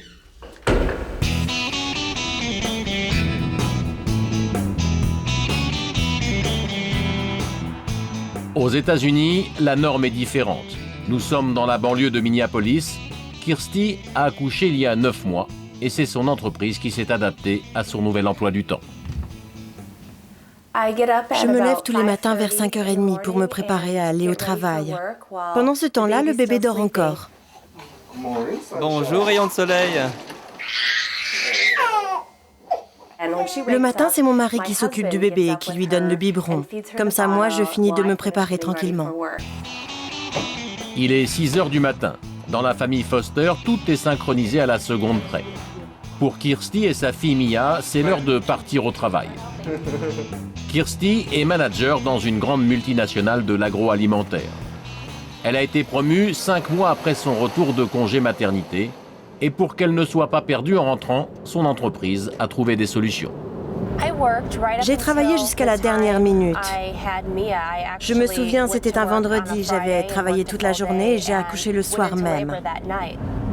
Après la naissance de Mia, je me suis arrêtée pendant 3 mois. Ma compagnie m'a alors fait installer un ordinateur avec un accès Internet à la maison. Comme ça, pendant toute la durée de mon congé maternité, j'ai pu continuer à lire mes mails. Résultat, quand je suis rentrée au bout de 3 mois, je n'avais aucun retard à rattraper sur mon travail. Nous sommes à General Mills, une entreprise qui emploie 26 000 personnes. Cette année encore, elle a été classée parmi les 10 meilleures compagnies pour ce qui est de l'accueil fait aux femmes. Un modèle encore exceptionnel aux États-Unis. Ici, tout est fait pour simplifier la vie des mères de famille. Ici, nous avons une épicerie. Comme ça, les employés peuvent faire une grosse partie de leurs courses sur place pendant la semaine, plutôt que d'avoir à perdre des heures le soir ou le week-end dans les supermarchés. À l'arrière, il y a aussi une boutique. Comme ça, si vous avez besoin de faire un cadeau d'anniversaire ou d'envoyer une carte de vœux, vous n'avez qu'à descendre et l'acheter ici sur votre lieu de travail. Ici, vous avez le salon de coiffure. On peut s'y faire un brushing, une coupe de cheveux ou même une couleur. Ils font aussi manucure et pédicure. C'est ouvert du lundi au vendredi et on peut y venir avant ou après les heures de bureau, à l'heure du déjeuner ou dès qu'on a une pause. Et enfin, on a même un guichet de banque qui offre les mêmes services qu'une banque traditionnelle. Si on veut, on peut même y déposer sa paie tous les mois et ils peuvent vous conseiller sur des placements. Et la cerise sur le gâteau, c'est la crèche de l'entreprise. Située à 2 étages du bureau de Kirsty, elle est ouverte de 6h à 20h et accueille tous les matins les enfants entre 1 mois et demi et 1 an et demi. La crèche sur mon lieu de travail a vraiment facilité mon retour de congé maternité. Au début, je pouvais par exemple descendre régulièrement allaiter ma fille dans une pièce, juste derrière. On y va? À qui tu veux dire bonjour, hein? À qui tu veux dire bonjour? N'importe quel employé peut obtenir un aménagement de son temps de travail. Ça veut dire que s'il veut travailler 2 jours par semaine de chez lui, c'est possible. S'il veut travailler à temps partiel, c'est possible aussi. Il peut même travailler en horaire décalé, c'est-à-dire par exemple arriver très tôt le matin et partir en milieu d'après-midi. Je serai là pour déjeuner avec elle. Travailler en horaire décalé, c'est le choix qu'a fait Kirsty. Il est 7h du matin, sa journée de travail commence dans un quart d'heure, juste le temps pour elle de se rendre chez sa nutritionniste. Son cabinet se trouve évidemment au bout du couloir. Ici, tous les soins sont gratuits pour les employés. Combien de fois tu vas à la gym par semaine? 3 fois. En fait, je fais de la musculation et des exercices ici à la salle de gym. Est-ce que tu es allé au cours collectif? Non, pas encore. Tu as bien reçu notre mail? Oui, j'ai reçu le dernier. Je pense que ça va beaucoup t'aider, ces cours. Maintenir nos employés en bonne santé, c'est s'assurer qu'ils vont rester plus longtemps dans la société et qu'ils vont être plus productifs. C'est pour cela que nous avons ouvert un service médical sur place. Imaginez, si un employé devait se rendre chez un médecin en ville, entre le moment où il prend sa voiture, se gare, attend dans la salle d'attente, voit le médecin, revient à son bureau, il s'est écoulé au moins 2 heures. Et ça, c'est 2 heures de productivité de perdu pour l'entreprise. 7h30 du matin, la journée de travail de Kirsty peut enfin commencer. Son premier rendez-vous, c'est avec Tom Forsyth, son patron. Il dirige une équipe de 14 personnes, dont 12 sont des femmes. When I started as a young person in my career, Je me souviens qu'au tout début de ma carrière, mes modèles étaient des hommes, mes patrons étaient des hommes, mes alliés étaient des hommes. Et au fil des ans, les choses ont changé. Aujourd'hui, mon patron est une femme. Parmi mes collègues, ceux que je respecte le plus sont souvent des femmes. De plus en plus de dirigeants sont des femmes et leurs points de vue sont différents et donc très enrichissants. Dans ces bureaux, 34% des cadres sont des femmes, un chiffre largement supérieur à la moyenne nationale. Un résultat dû en partie au travail du Bureau de la diversité. Située à l'étage de la direction des ressources humaines, cette cellule n'a qu'une seule mission. Faire recruter et promouvoir de manière équitable les femmes, mais aussi les minorités ethniques. Car aux États-Unis, dans ce domaine, il faut être de plus en plus irréprochable. Pour nous, la diversité est un élément clé de notre stratégie. Il faut absolument que nous puissions répondre à la demande de nos consommateurs. Et pour cela, l'ensemble de nos salariés doit être le reflet de la population américaine. Donc ici, dans ce bureau, on s'arrange pour que le nombre de femmes et d'employés de couleur continue d'augmenter à tous les niveaux de la hiérarchie. Et ce qui est formidable, c'est que quand on fait passer des tests de compétences aux femmes, on se rend compte qu'elles ont toutes les qualités requises pour diriger. Mais plus les Américaines accèdent au monde de l'entreprise et plus les rapports hommes-femmes sont réglementés. Les procès pour harcèlement sexuel ne se comptent plus. Ce soir, Kirsty reçoit un couple d'amis et bien sûr la discussion tourne autour des relations dans le travail. À chaque fois que j'ai été engagé dans une nouvelle compagnie, j'ai dû faire un stage de prévention contre le harcèlement sexuel. Et à chaque fois, vous savez, on m'a expliqué comment agir et comment parler. C'est vraiment devenu la première chose qu'on essaye de t'inculquer quand tu commences un nouveau travail. Comme ça, tu fais plus attention aux personnes qui t'entourent et tu risques moins de heurter leur sensibilité. Même si ta patronne n'est pas une femme d'ailleurs, tu ne crois pas ? Ça ne veut pas dire que tu dois te surveiller tout le temps, juste être un peu plus attentif. Oui, c'est vrai, tu as raison. Je pense que ce n'est pas sain non plus pour les hommes de rester entre eux à rigoler et à faire de grosses blagues. Pour une femme, en tout cas, c'est pas évident. Je suis d'accord. Mais en même temps, quand je travaille, j'aime bien rester concentré. Et le fait d'avoir à me soucier en permanence de ce genre de choses, c'est un élément supplémentaire de distraction pour moi. Je suis sûr que si mon patron était un homme, je serais plus efficace, parce que je n'aurais pas à me surveiller autant. Eh bien, il va falloir t'y faire. Parce qu'il y a de plus en plus de femmes qui choisissent de travailler plutôt que de rester à la maison pour élever leurs enfants. Et cela va s'amplifier au fur et à mesure que les femmes de notre génération vont accéder à des postes de direction. On n'en est qu'au début. Et je pense que la parité dans le monde du travail, c'est pour dans 20 ou 30 ans.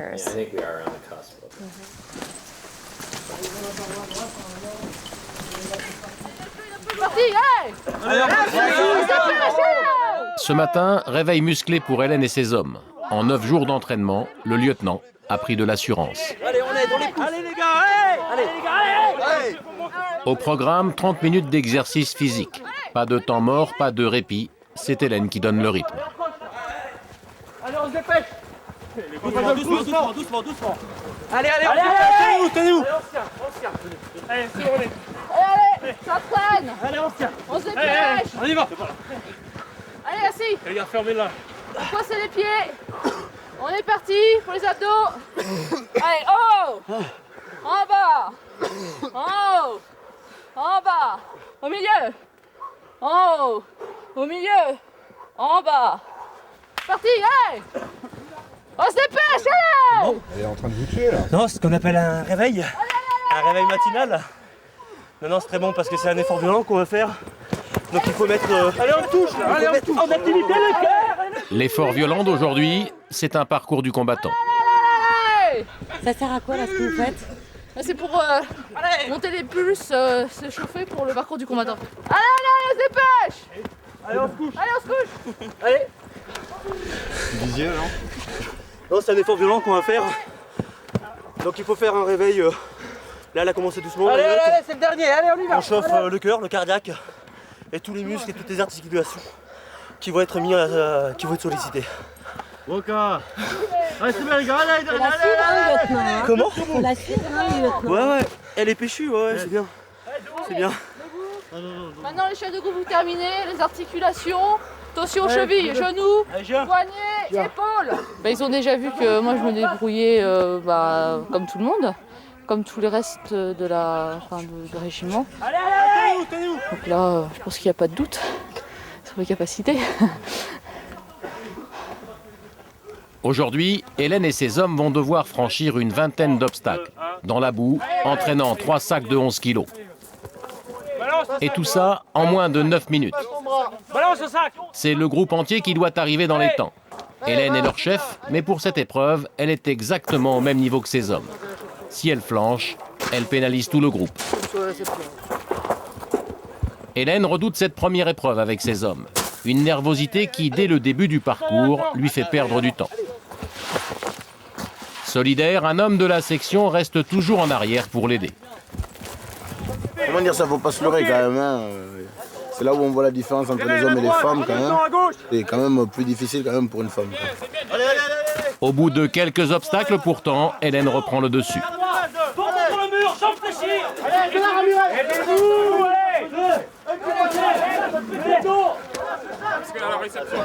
Attention à la réception, on va pas se péter ces dernières Finalement, Hélène arrive deuxième de sa section. Le groupe finit dans les temps en moins de 9 minutes. En plus de l'épreuve, Hélène gagne aussi la considération de ses hommes. Allez les derniers! Allez! Vous sentiez que vous étiez un peu regardé là pendant cette épreuve? Il y en a qui doivent m'attendre au tournant, qui doivent attendre que je fasse une erreur pour critiquer, mais ça c'est pas propre à l'armée, c'est dans tout le milieu où les femmes travaillent avec des hommes et des hommes qui n'aiment pas que les femmes travaillent, quoi. Donc ça n'a rien à voir avec ça, mais bon, ma section, il n'y a pas de souci, quoi. Ok, allez le groupe, on fait la photo. Rapide, allez, un petit cri de guerre là, c'est quoi cette situation là? Faut qu'elle montre que elle y va à fond, avec du cœur, et puis c'est tout, quoi. À partir du moment où elle y va à fond avec du cœur, elle a du compte à rendre qu'à ses supérieurs. Voilà, c'est tout ce que je dis. Pour fêter les résultats de sa section, Hélène emmène ses hommes bivouaquer en forêt, à l'écart du reste de la compagnie. Bon, ça va tout le monde? Ah, ça va, lieutenant? Y'a personne qui est perdu? Non, lieutenant. Bon, bah tant mieux. Les nanas en panier combat, il doit pas en avoir. Vous trouvez seulement 2 ou 3 maxi. 2 heures de marche avec tout le pactage. Ce soir, toute la troupe dort à la Belle Étoile. Là, on arrive au bivouac. Donc c'est pas loin, là sur la gauche. Juste près de réaliser. Voilà. Et tout va bien. Il fait un peu chaud. Hein. Vous avez la chance, vous avez combien d'hommes derrière vous? C'est clair. Entre 15 et 20. Ça va. Il y a le choix. Mais bon, on a le droit de toucher qu'avec les yeux, on dit. Hélène a pris de l'assurance, elle commande avec autorité, mais toujours avec une petite touche féminine. Ce soir, par exemple, elle a prévu une surprise pour un de ses hommes. Tout le monde va bien? Oui, non. Rien entendu. Oui, non. Tout le monde est content de la petite marche, ça va? Oui, non. Voilà. Bon, maintenant, on va faire le repas. Il y a une vedette à ce repas. Qui est son anniversaire aujourd'hui? C'est un père parachutiste et Laura. Voilà. Donc pour son anniversaire, il va ramasser. c'est la vedette de la soirée. Vous posez les sacs là, vous faites un faisceau d'armes et de sacs. Oui, depuis que je suis arrivée, ça va un peu mieux. Surtout que je reprends petit à petit les rênes, oui, pour conduire la section. Et voilà, tout se passe bien, mais je commence à cerner un peu les gars de la section. Les gars de la section ont 2 heures pour tout préparer avant la nuit. Ils doivent monter des tentes, allumer un feu et préparer le repas du soir. Là ça va, hein, il fait beau, il fait pas froid. C'est tranquille.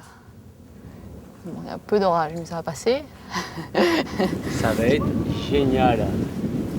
Une ambiance de colonie de vacances qui tourne pourtant vite à la débandade. Après quelques gouttes de pluie, les hommes désertent leur poste et abandonnent leurs tâches. Mais cette fois, Hélène s'est gardé son rang. Elle laisse son adjudant remettre un peu de discipline. Sortez votre toile de danse là, parce que la bouffe, elle est sous la pluie. Alors peut-être qu'il pleut, mais moi je m'en bats les couilles. on va pas se laisser mourir parce qu'il pleut quoi. Là, vu le temps, c'est parti pour toute la nuit, il est 20h. Donc qu'est-ce qu'on fait? On se couche et on mange pas? Il y a du fromage, il y a du pain, il y a le gâteau d'anniversaire pour la Ward quand même, et on garde le sourire et puis voilà. Est-ce que vous pensez qu'une chef de section, lieutenant, femme, peut apporter une petite touche féminine? Le gâteau sur le terrain, il faut que je vous dise au fait, lieutenant, les bougies, j'ai pas trouvé. Non mais par contre j'essaye d'en trouver une dans mon kit survie, dans mon pactage.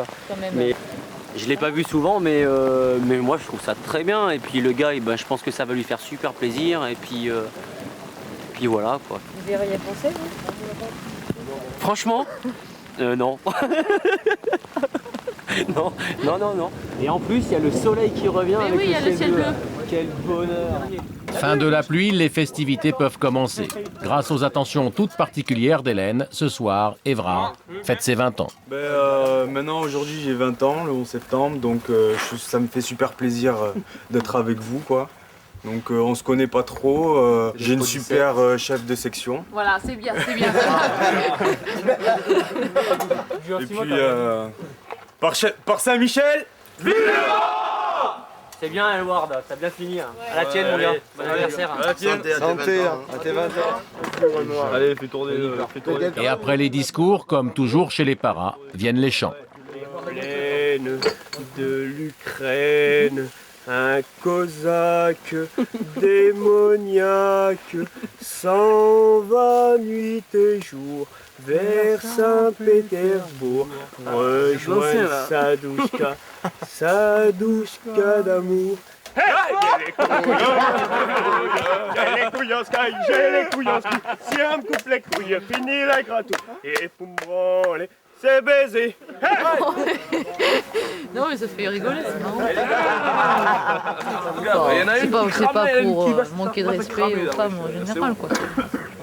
Oh, puis de toute façon, je pense que le lieutenant, en s'engageant, elle savait très bien où elle tombait et elle était avisée de toute façon. Donc, allez, là-bas. Dans les combats de Tulé.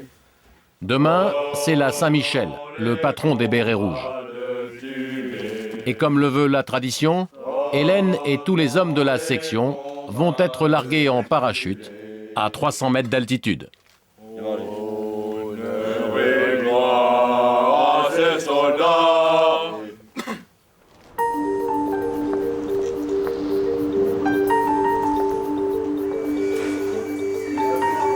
Cet après-midi, Sabine est inquiète. Elle vient d'être appelée en urgence par le service de réanimation. Kim, un enfant qu'elle a opéré il y a à peine quelques semaines, est dans un état grave. À 8 mois, il respire de plus en plus mal. Oui, je sais, Laurent m'a appelé. D'accord, c'est pour ça que je viens. D'accord. Mais j'ai vu la maman, je suis assez au courant de pas mal de choses. On va demander à la maman de Kim. Bonjour. Alors Kim, il paraît que tu fais des sourires à tout le monde. Il paraît que t'es un coquin. Hein? Je t'avais pas vu comme ça encore. Hein?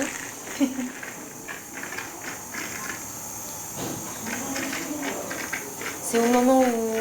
Il y a des moments particuliers quand il fait ce haut de cœur? Non. Ça sent qu'on dirait qu'il a des nausées, il n'est pas bien. Oui, mais c'est pas tout à fait la même chose. Ils sont gênés, ils ne peuvent pas évacuer l'air. Hein. Donc ça, je suis pas très... Enfin, on pourra vérifier qu'il n'y ait pas une récidive de son reflux, mais je pense pas que ce soit ça. Je vais voir ces radios, madame. Quand il nous explique tout ce qu'il y a à Kim, alors que c'est un cas quand même assez complexe, elle a été très claire avec nous. Elle sait se mettre à notre niveau et elle est claire, concise et très humaine, très professionnelle. Et il y a quelque chose qui passe entre nous, donc c'est ça, c'est inexplicable en fait. Non, mais arrête. Inexplicable, comme l'est aussi la maladie de Kim. Une maladie difficile à identifier que Sabine et les médecins réanimateurs n'arrivent pas à comprendre. Se reposer des questions sur... Alors, comme chaque fois dans ces cas-là, ils se réunissent pour partager leurs doutes et leurs connaissances. Je suis d'accord avec toi depuis le temps. Moi, je ne comprends pas la maladie digestive de cet enfant. Je ne la comprends pas, depuis le départ. C'est important de dire je ne comprends pas. C'est déjà reconnaître que ça veut dire qu'on va essayer d'avancer pour comprendre. Donc il faut savoir dire qu'on ne comprend pas. Personne ne comprend ce qu'a cet enfant. Donc c'est le lot un petit peu dans cet hôpital. Hein. Comment vous faites avec les parents? Vous leur expliquez ça? Qu'on ne comprend pas? Ah oui, en plus, eux, ils ont bien compris qu'on ne comprenait pas. Parce qu'eux, ils comprennent très bien que la situation est difficile. C'est des gens très intelligents et très touchants, très touchants. Est-ce que tu veux que j'aille dire un mot à la maman? Je vais lui dire ça, ce que j'ai dit à Laurent, parce qu'ils aiment bien être informés. Ouais. Hein?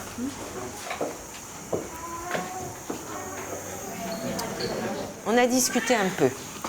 Il faut qu'on comprenne. Vous avez bien compris qu'on ne comprend pas. Écoutez, ce que je voudrais, c'est qu'ils s'en sortent, mais sincèrement, on est pessimiste, quoi. Vous le savez, vous avez bien compris. Hein. Donc, on va essayer de tout faire. Ce qui est très important dans votre situation, c'est d'avoir l'impression qu'on fait tout à chaque fois pour lui. Voilà. Je sais que vous êtes quelqu'un de très courageux. Je sais.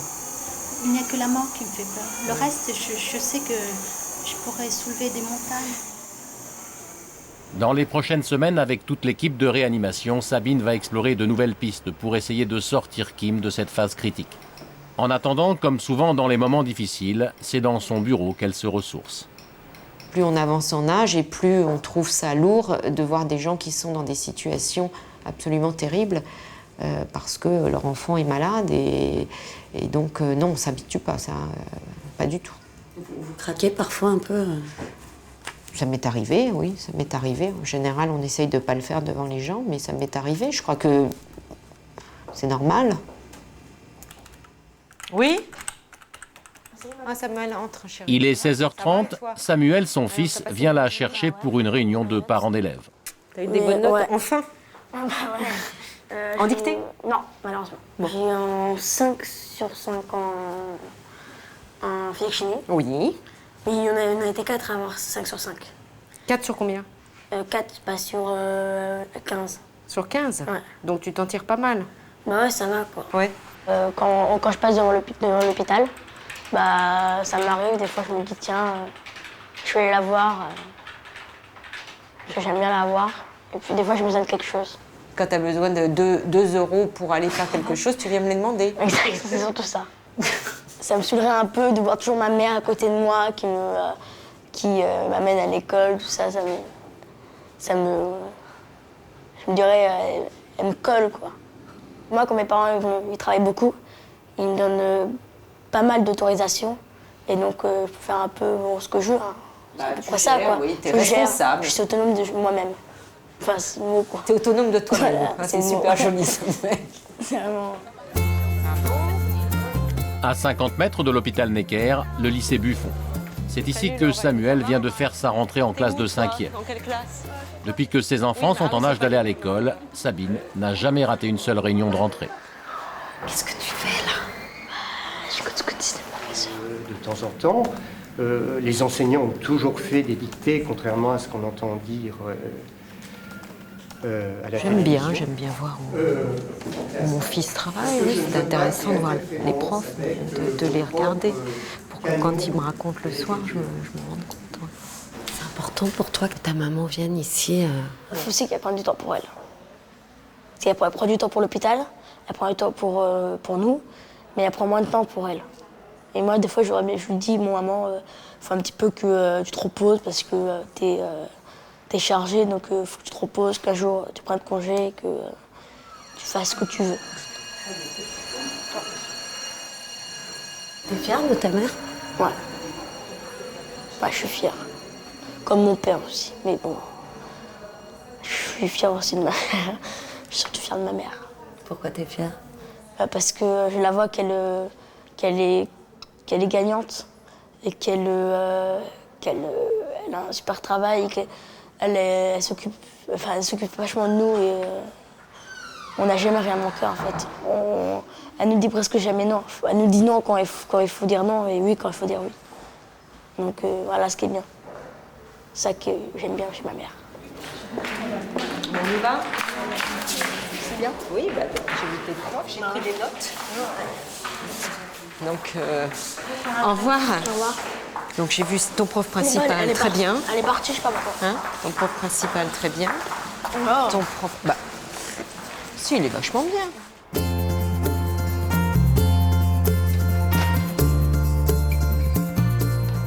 Pour Sabine, c'est la journée des bonnes nouvelles. D'abord parce que ce soir, elle fête enfin sa nomination comme professeur, mais aussi parce qu'après des semaines de travail en équipe et grâce à de nouveaux traitements, le petit Kim va beaucoup mieux. Il a même pris 2 kilos.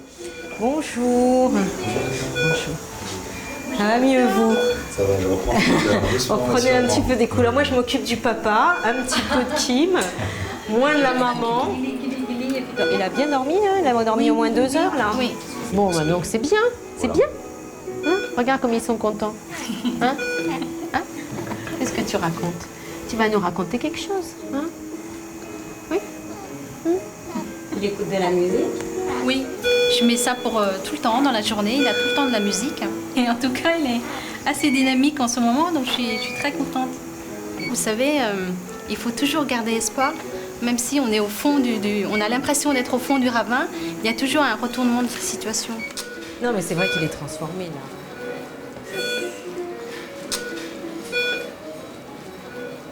On était tous très pessimistes, hein, ça c'est sûr, parce que la situation... On était à une phase aiguë de sa maladie, je crois, et que là, on a passé ce cap grâce à une prise en charge adaptée, et puis maintenant, on sait tous un peu plus où on va. Sabine le sait, ce n'est qu'une victoire fragile. Kim reste un enfant malade, les rechutes sont possibles, même si un petit espoir est né. Oh, elle est là, elle est là, elle est là, elle est là, chérie. elle est là. Je suis là. Petit cabotin. Ouais, ouais, t'as un cabotin. Hein. Tous les deux, on va faire un truc super. Hein.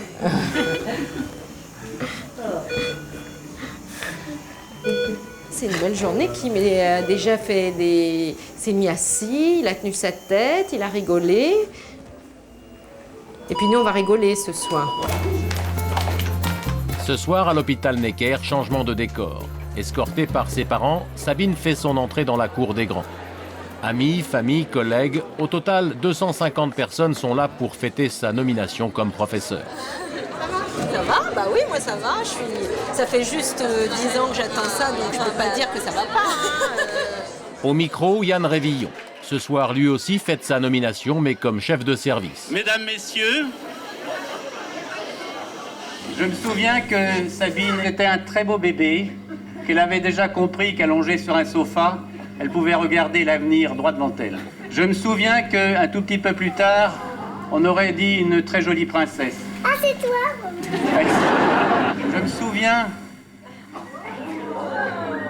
qu'elle était fort belle et qu'elle a su se faire un avenir extraordinaire. Donc je me souviens que c'était le 19 novembre qu'on allait fêter une chose exceptionnelle, la nomination de Sabine Sarnaki comme professeure des universités.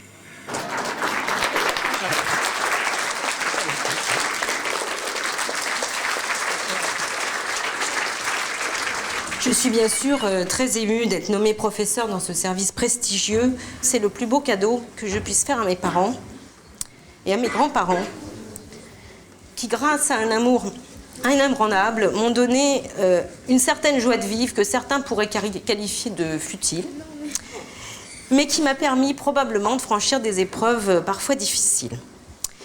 Je voudrais enfin remercier l'homme qui partage ma vie depuis 20 ans, pour son soutien constant, même dans des moments agités.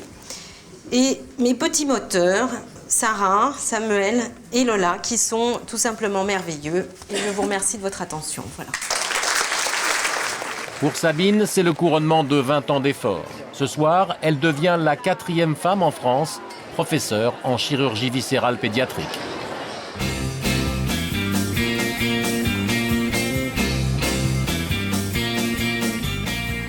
Aujourd'hui, Grace fait un aller-retour express de quelques heures à Londres.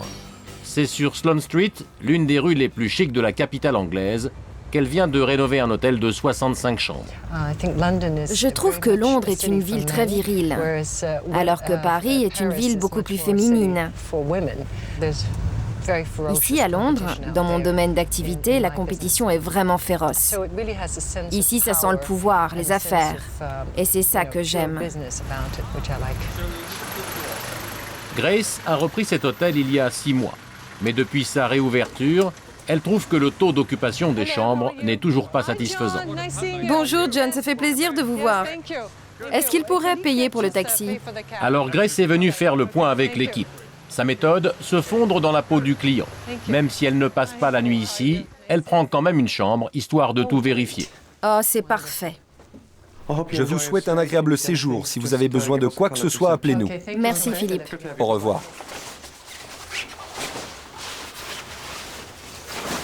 Quelque chose ne va pas? Oui, je trouve que la tombée de rideau est moins bonne qu'avant. Ça, c'est à cause sur le tissu qui est sec, qui est un organza. Et avec ce temps-là de londonienne, ça doit être un petit peu flippé. En fait, vous n'êtes pas tout à fait une cliente comme les autres. Il faut avoir l'œil surtout. En bas, à la réception, toute l'équipe de Grace est déjà réunie pour l'arrivée de la patronne. Mais elle est déjà dans le salon, sur le pied de guerre. Vous faites le travail de tout le monde ici? Non, mais en fait, le personnel ne voit pas que la fermeture éclair est du mauvais côté. Ils passent devant et ils ne la voient même pas. C'est le sens du détail? Oui, c'est ça, le sens du détail. Un sens du détail qui, selon Grace, devrait commencer à porter ses fruits. Pour elle, ce n'est qu'une question de motivation. Ce que je veux vous dire, c'est que jusqu'à présent, je trouve qu'on n'a pas été assez offensif. Maintenant, il n'y a plus de raison. Il faut mettre le paquet. J'ai besoin de votre investissement total et j'en ai besoin maintenant.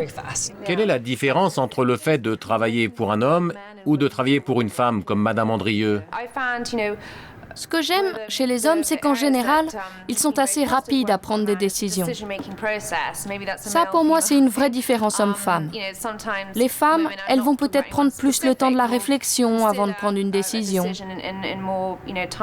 Alors que les hommes pour lesquels j'ai travaillé, c'est un oui ou c'est un non, mais c'est clair et définitif. Oui, je pense que Linda a certainement raison. Mais je dois dire qu'en ce qui me concerne, ce n'est pas vraiment un problème. Car je suis moi-même assez rapide et directe dans mes décisions. Avant de repartir et toujours au pas de charge, Grace visite l'une des dernières chambres redécorées de l'hôtel. Celle-ci fut jadis occupée par une célèbre actrice anglaise des années 30, Lily Langtry. C'est très gai. Je trouve que le bois est joli, mais qu'il devrait être jeté un peu comme ça, de manière un peu plus négligée sur le lit. Vous savez, comme si Lily venait à peine de rentrer. Oui, c'est ça. Comme si elle venait de le jeter comme ça. En tout, il aura fallu 5 heures à Grace pour reprendre en main ses équipes de Londres. Un exercice qu'elle connaît maintenant par cœur. Vous savez, reprendre un hôtel, c'est comme imposer un nouveau gouvernement. Il faut montrer son autorité dans les 6 premiers mois, imposer de nouvelles réformes. C'est une période assez délicate, notamment pour les employés en place. Parce qu'il y a ceux qui acceptent les nouvelles lois, il y a ceux qui partent d'eux-mêmes, et puis malheureusement, il y a ceux qu'il faut pousser vers la porte. Et enfin, il y a ceux qu'il faut recruter. Et là encore, c'est pas toujours facile de trouver un personnel jeune et compétent qui partage les mêmes valeurs que vous. Le lendemain matin, retour à Paris, plus exactement au Lancaster, un hôtel qu'elle a racheté avec son mari il y a 8 ans.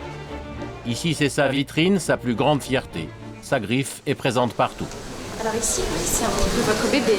Exactement. Voilà, ça c'est le grand salon de l'hôtel et j'avais créé tous ces meubles. Alors ça, c'est notre salle à manger, le restaurant que nous avons changé et transformé pour pouvoir travailler avec Michel Troisgros. Michel Troisgros, l'une des meilleures toques françaises. Il y a 6 mois, ce jeune chef a repris les rênes de la cuisine de l'établissement. C'est grâce à lui que cette année, Grace est en compétition pour le prix de la meilleure table d'hôtel en Europe. Ah, voilà, ça va? Bonjour. Comment vas-tu? Très bien. Et toi? Voilà. Déjà derrière le fourneau. C'est une soupe de potimarron. Voilà. Ah, c'est un vrai bleu, hein? Voilà, c'est ce fromage. Faut que tu fasses attention, Grace. Viens le goûter sur le bord du fourneau. Hein. D'accord. C'est un peu chaud, fais attention. Il faut goûter évidemment avec un peu de... Oui, il faut que tu croques les 3 éléments en même temps. Si tu peux prendre, voilà. Avec un peu d'amande aussi. Tu veux, je vais le faire avec toi même. C'est une sensation... comment dire? C'est le côté un peu amande, mais le fromage, c'est pas trop piquant. C'est pas trop... C'est assez doux quand même pour un bleu. Hein, il y a la surprise, tu sens le trait de vinaigre également. Ouais, c'est très très bon. Rares sont les grands chefs qui travaillent sous l'autorité d'une femme. Pour Michel Troisgros, c'est une première. C'est assez particulier et en même temps très personnel. Cette personnalité, ce charme asiatique qui peut probablement avoir une certaine efficacité auprès des hommes et sa manière très élégante de diriger, de prendre des décisions qui sont avec plaisir ensuite réalisées par ses équipes. Donc elle vous a au charme, vous êtes sous le charme. Il y a de ça, oui, il y a de ça, probablement. Faut que je fasse attention, hein. Il y a Stéphane qui est là, son mari, il ne faut pas non plus... Et quand Stéphane, son mari, veut déjeuner avec Grace, c'est évidemment dans la salle à manger de l'hôtel. Je trouve que ça manquait un petit peu le côté acidulé qui est dans la cuisine de Michel. Ouais. Je crois que je vais lui dire, mais c'est très très bon quand même. C'est bon, hein? C'est très fin. En 16 ans de mariage, Stéphane s'est habitué à l'agenda de ministre de sa femme. Alors j'ai eu ce matin aussi Christy, qui nous ont rappelé pour leur cocktail à l'ambassade d'Angleterre, qui est jeudi soir, jeudi 9. D'accord. Donc faut pas oublier, parce que toi tu es à Londres, fin de semaine. Semaine qui suit. Ok. Donc ça va. Donc là tu es pas à Londres, et la semaine prochaine tu es à Lisbonne. Exactement, oui. Et moi je me souviens que Grace, quand elle a accouché, elle a pris 3 jours. Et au bout de 3 jours, elle est au bureau et elle m'a appelé de la clinique pour que je lui porte un fax et un autre téléphone parce que le téléphone ne lui plaisait pas. Donc voilà, c'est ça, c'est d'être déterminé à dire je suis chef d'entreprise, je m'occupe effectivement de ma fille, elle est bien, elle est en bonne main, mais néanmoins, je garde le contact avec le système. Ah, nickel, ça voilà. C'est le... Zuni Café. Oh, oui, Zuni Café. C'est ce qu'on avait testé tout à l'heure dans les cuisines. Ah ouais, d'accord, c'est un nouveau dessert pour la prochaine carte. Voilà. Oui. Donc on est les cobayes qui testons des choses. Alors la seule chose que je voudrais te prévenir, c'est que c'est le base du café. Ouais. Vous avez une mousse chocolat. Alors Stéphane n'aime pas le café en général, donc bon. Une chantilly. Ce soir, c'est le moment de vérité. Dans quelques minutes, Grace va savoir si elle a fait le bon choix en la personne de Michel Troisgros. Elle est attendue avec son mari dans les salons de l'hôtel Bristol pour la soirée de remise des prix des meilleures tables d'hôtel en Europe. C'est un moment un peu tendu. Désolé. Bonsoir. Et bien sûr, tout le monde de l'hôtellerie de luxe et des palaces en Europe est là aussi. Merci de nous recevoir ce soir. Avec plaisir de mon mari Stéphane Henry. Bonsoir. C'est facile d'être dans l'ombre de sa femme. L'ombre, c'est un peu compliqué peut-être, mais ça dépend quelle ombre. Et quand on a une belle ombre devant soi... Il n'y a jamais eu de rivalité? Non. Non. Je suis très fier de ce qu'elle fait parce que je crois que quoi qu'on choisisse, ce qu'il faut, c'est être le meilleur dans ce qu'on a choisi. On peut choisir différentes choses, mais ce qu'il faut, c'est être le meilleur. Et je pense que dans ce qu'elle a choisi, c'est la meilleure, incontestablement. Stéphane, le mari de Grace, a déjà fait son choix. Reste à savoir si le jury a fait le même. Le prix du meilleur restaurant d'hôtel en Europe. Cette année, 4 grandes tables d'hôtel sont en compétition. Avec l'hôtel Bristol à Paris, avec le chef Éric Fréchon, la table du Lancaster, hôtel Lancaster, Michel Troisgros, les ambassadeurs, hôtel de Crillon, Jean-François Piège, et enfin la table du Royal Parc Évian. Alors c'est la table du Lancaster avec Michel Troisgros. Une fois encore, la passion de Grace est saluée par la critique. Un trophée de plus qui vient enrichir la collection de prix qui ponctue sa carrière depuis 20 ans. Jusqu'à quand vous allez courir? Je vais courir jusqu'à épuisement. Vraiment? Un jour, peut-être, je vais prendre la petite retraite dans le petit chalet en Suisse. Il faut toujours avoir un rêve. Un jour, je vais pouvoir poser mes pieds et devenir une vraie femme de loisirs. C'est ça que je rêve. Mais avant de passer la main, Grace a encore des projets. Ouvrir un hôtel en Méditerranée, s'implanter en Chine et continuer chaque fois qu'elle le peut à donner un petit coup de pouce aux femmes, à compétences égales bien sûr.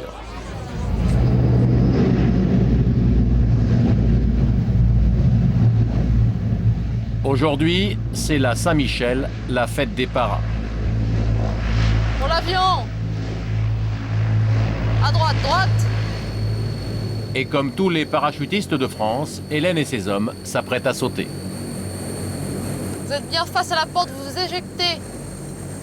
À ce moment-là, je mets les mains au-dessus du ventral, je rentre la tête.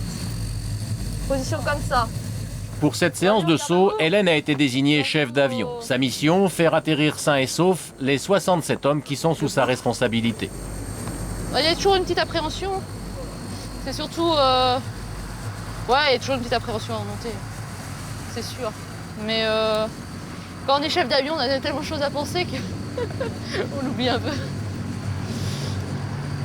Voilà, puis normalement, dans le cadre opérationnel, on pensera à sa mission et pas au saut. Parce que le saut, c'est vraiment qu'un moyen de transport.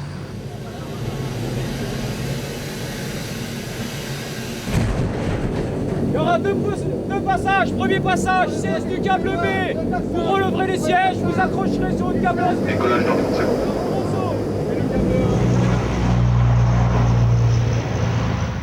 À une cinquantaine de kilomètres de là, au camp de Kélus, tout le monde s'active sur la zone de saut et s'assure que les conditions météo sont réunies. Dernier vent au sol, 1 mètre seconde. Marqueur terminé. À l'intérieur de l'avion, les visages se tendent. Dans moins d'une minute, les hommes vont chuter à 3 mètres secondes. Hélène a des dizaines de sauts à son actif et toujours un peu d'appréhension. Ah si, j'ai peur, bien sûr. La peur, c'est pas une mauvaise chose, hein, ça permet de rester éveillé, quoi, mais... Faut faire avec. Et est-ce qu'on a le droit de montrer qu'on a peur quand on est chef? Non, faut être sûr de soi. Dis-moi. Même si on a un stress, faut être sûr de soi. Qu'une fois qu'on a choisi quelque chose, on s'y accroche et puis voilà. Le parachute, il est solide, alors ça devrait se passer.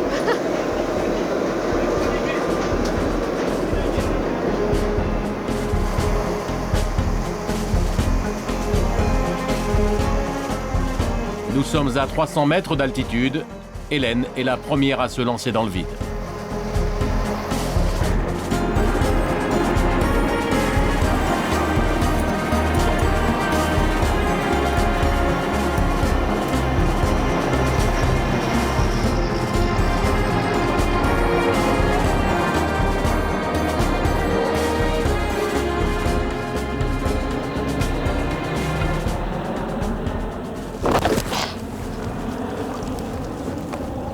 On arrive au sol, bon, on est vachement bien quoi.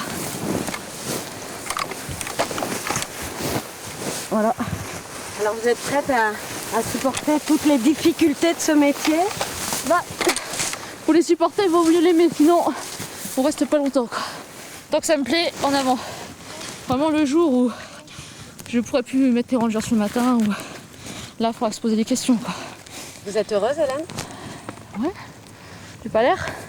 Bon, je suis un peu décoiffée, c'est sûr, c'est pas terrible, mais bon, c'est pas grave. On va y aller. Mon fidèle binôme, le voilà. Et ça, c'est la cohésion. On est dans. Ouais. Okay. Ça va? Passe. Là, il va. On peut en retard. Là, je regarde s'il n'y aurait pas d'ennemis qui pourraient venir de la zone là-bas. Je me mets en sûreté pour mon binôme derrière. C'est mon binôme, le lieutenant, donc voilà. Comme Grace dans le monde feutré des hôtels de luxe, comme Sabine dans l'univers des hôpitaux, Hélène a su gagner la confiance d'hommes qui jusque-là faisaient peu de cas des femmes. Grâce à elle trois, des chemins se sont ouverts à d'autres désormais de les emprunter pour que jamais ils ne se referment.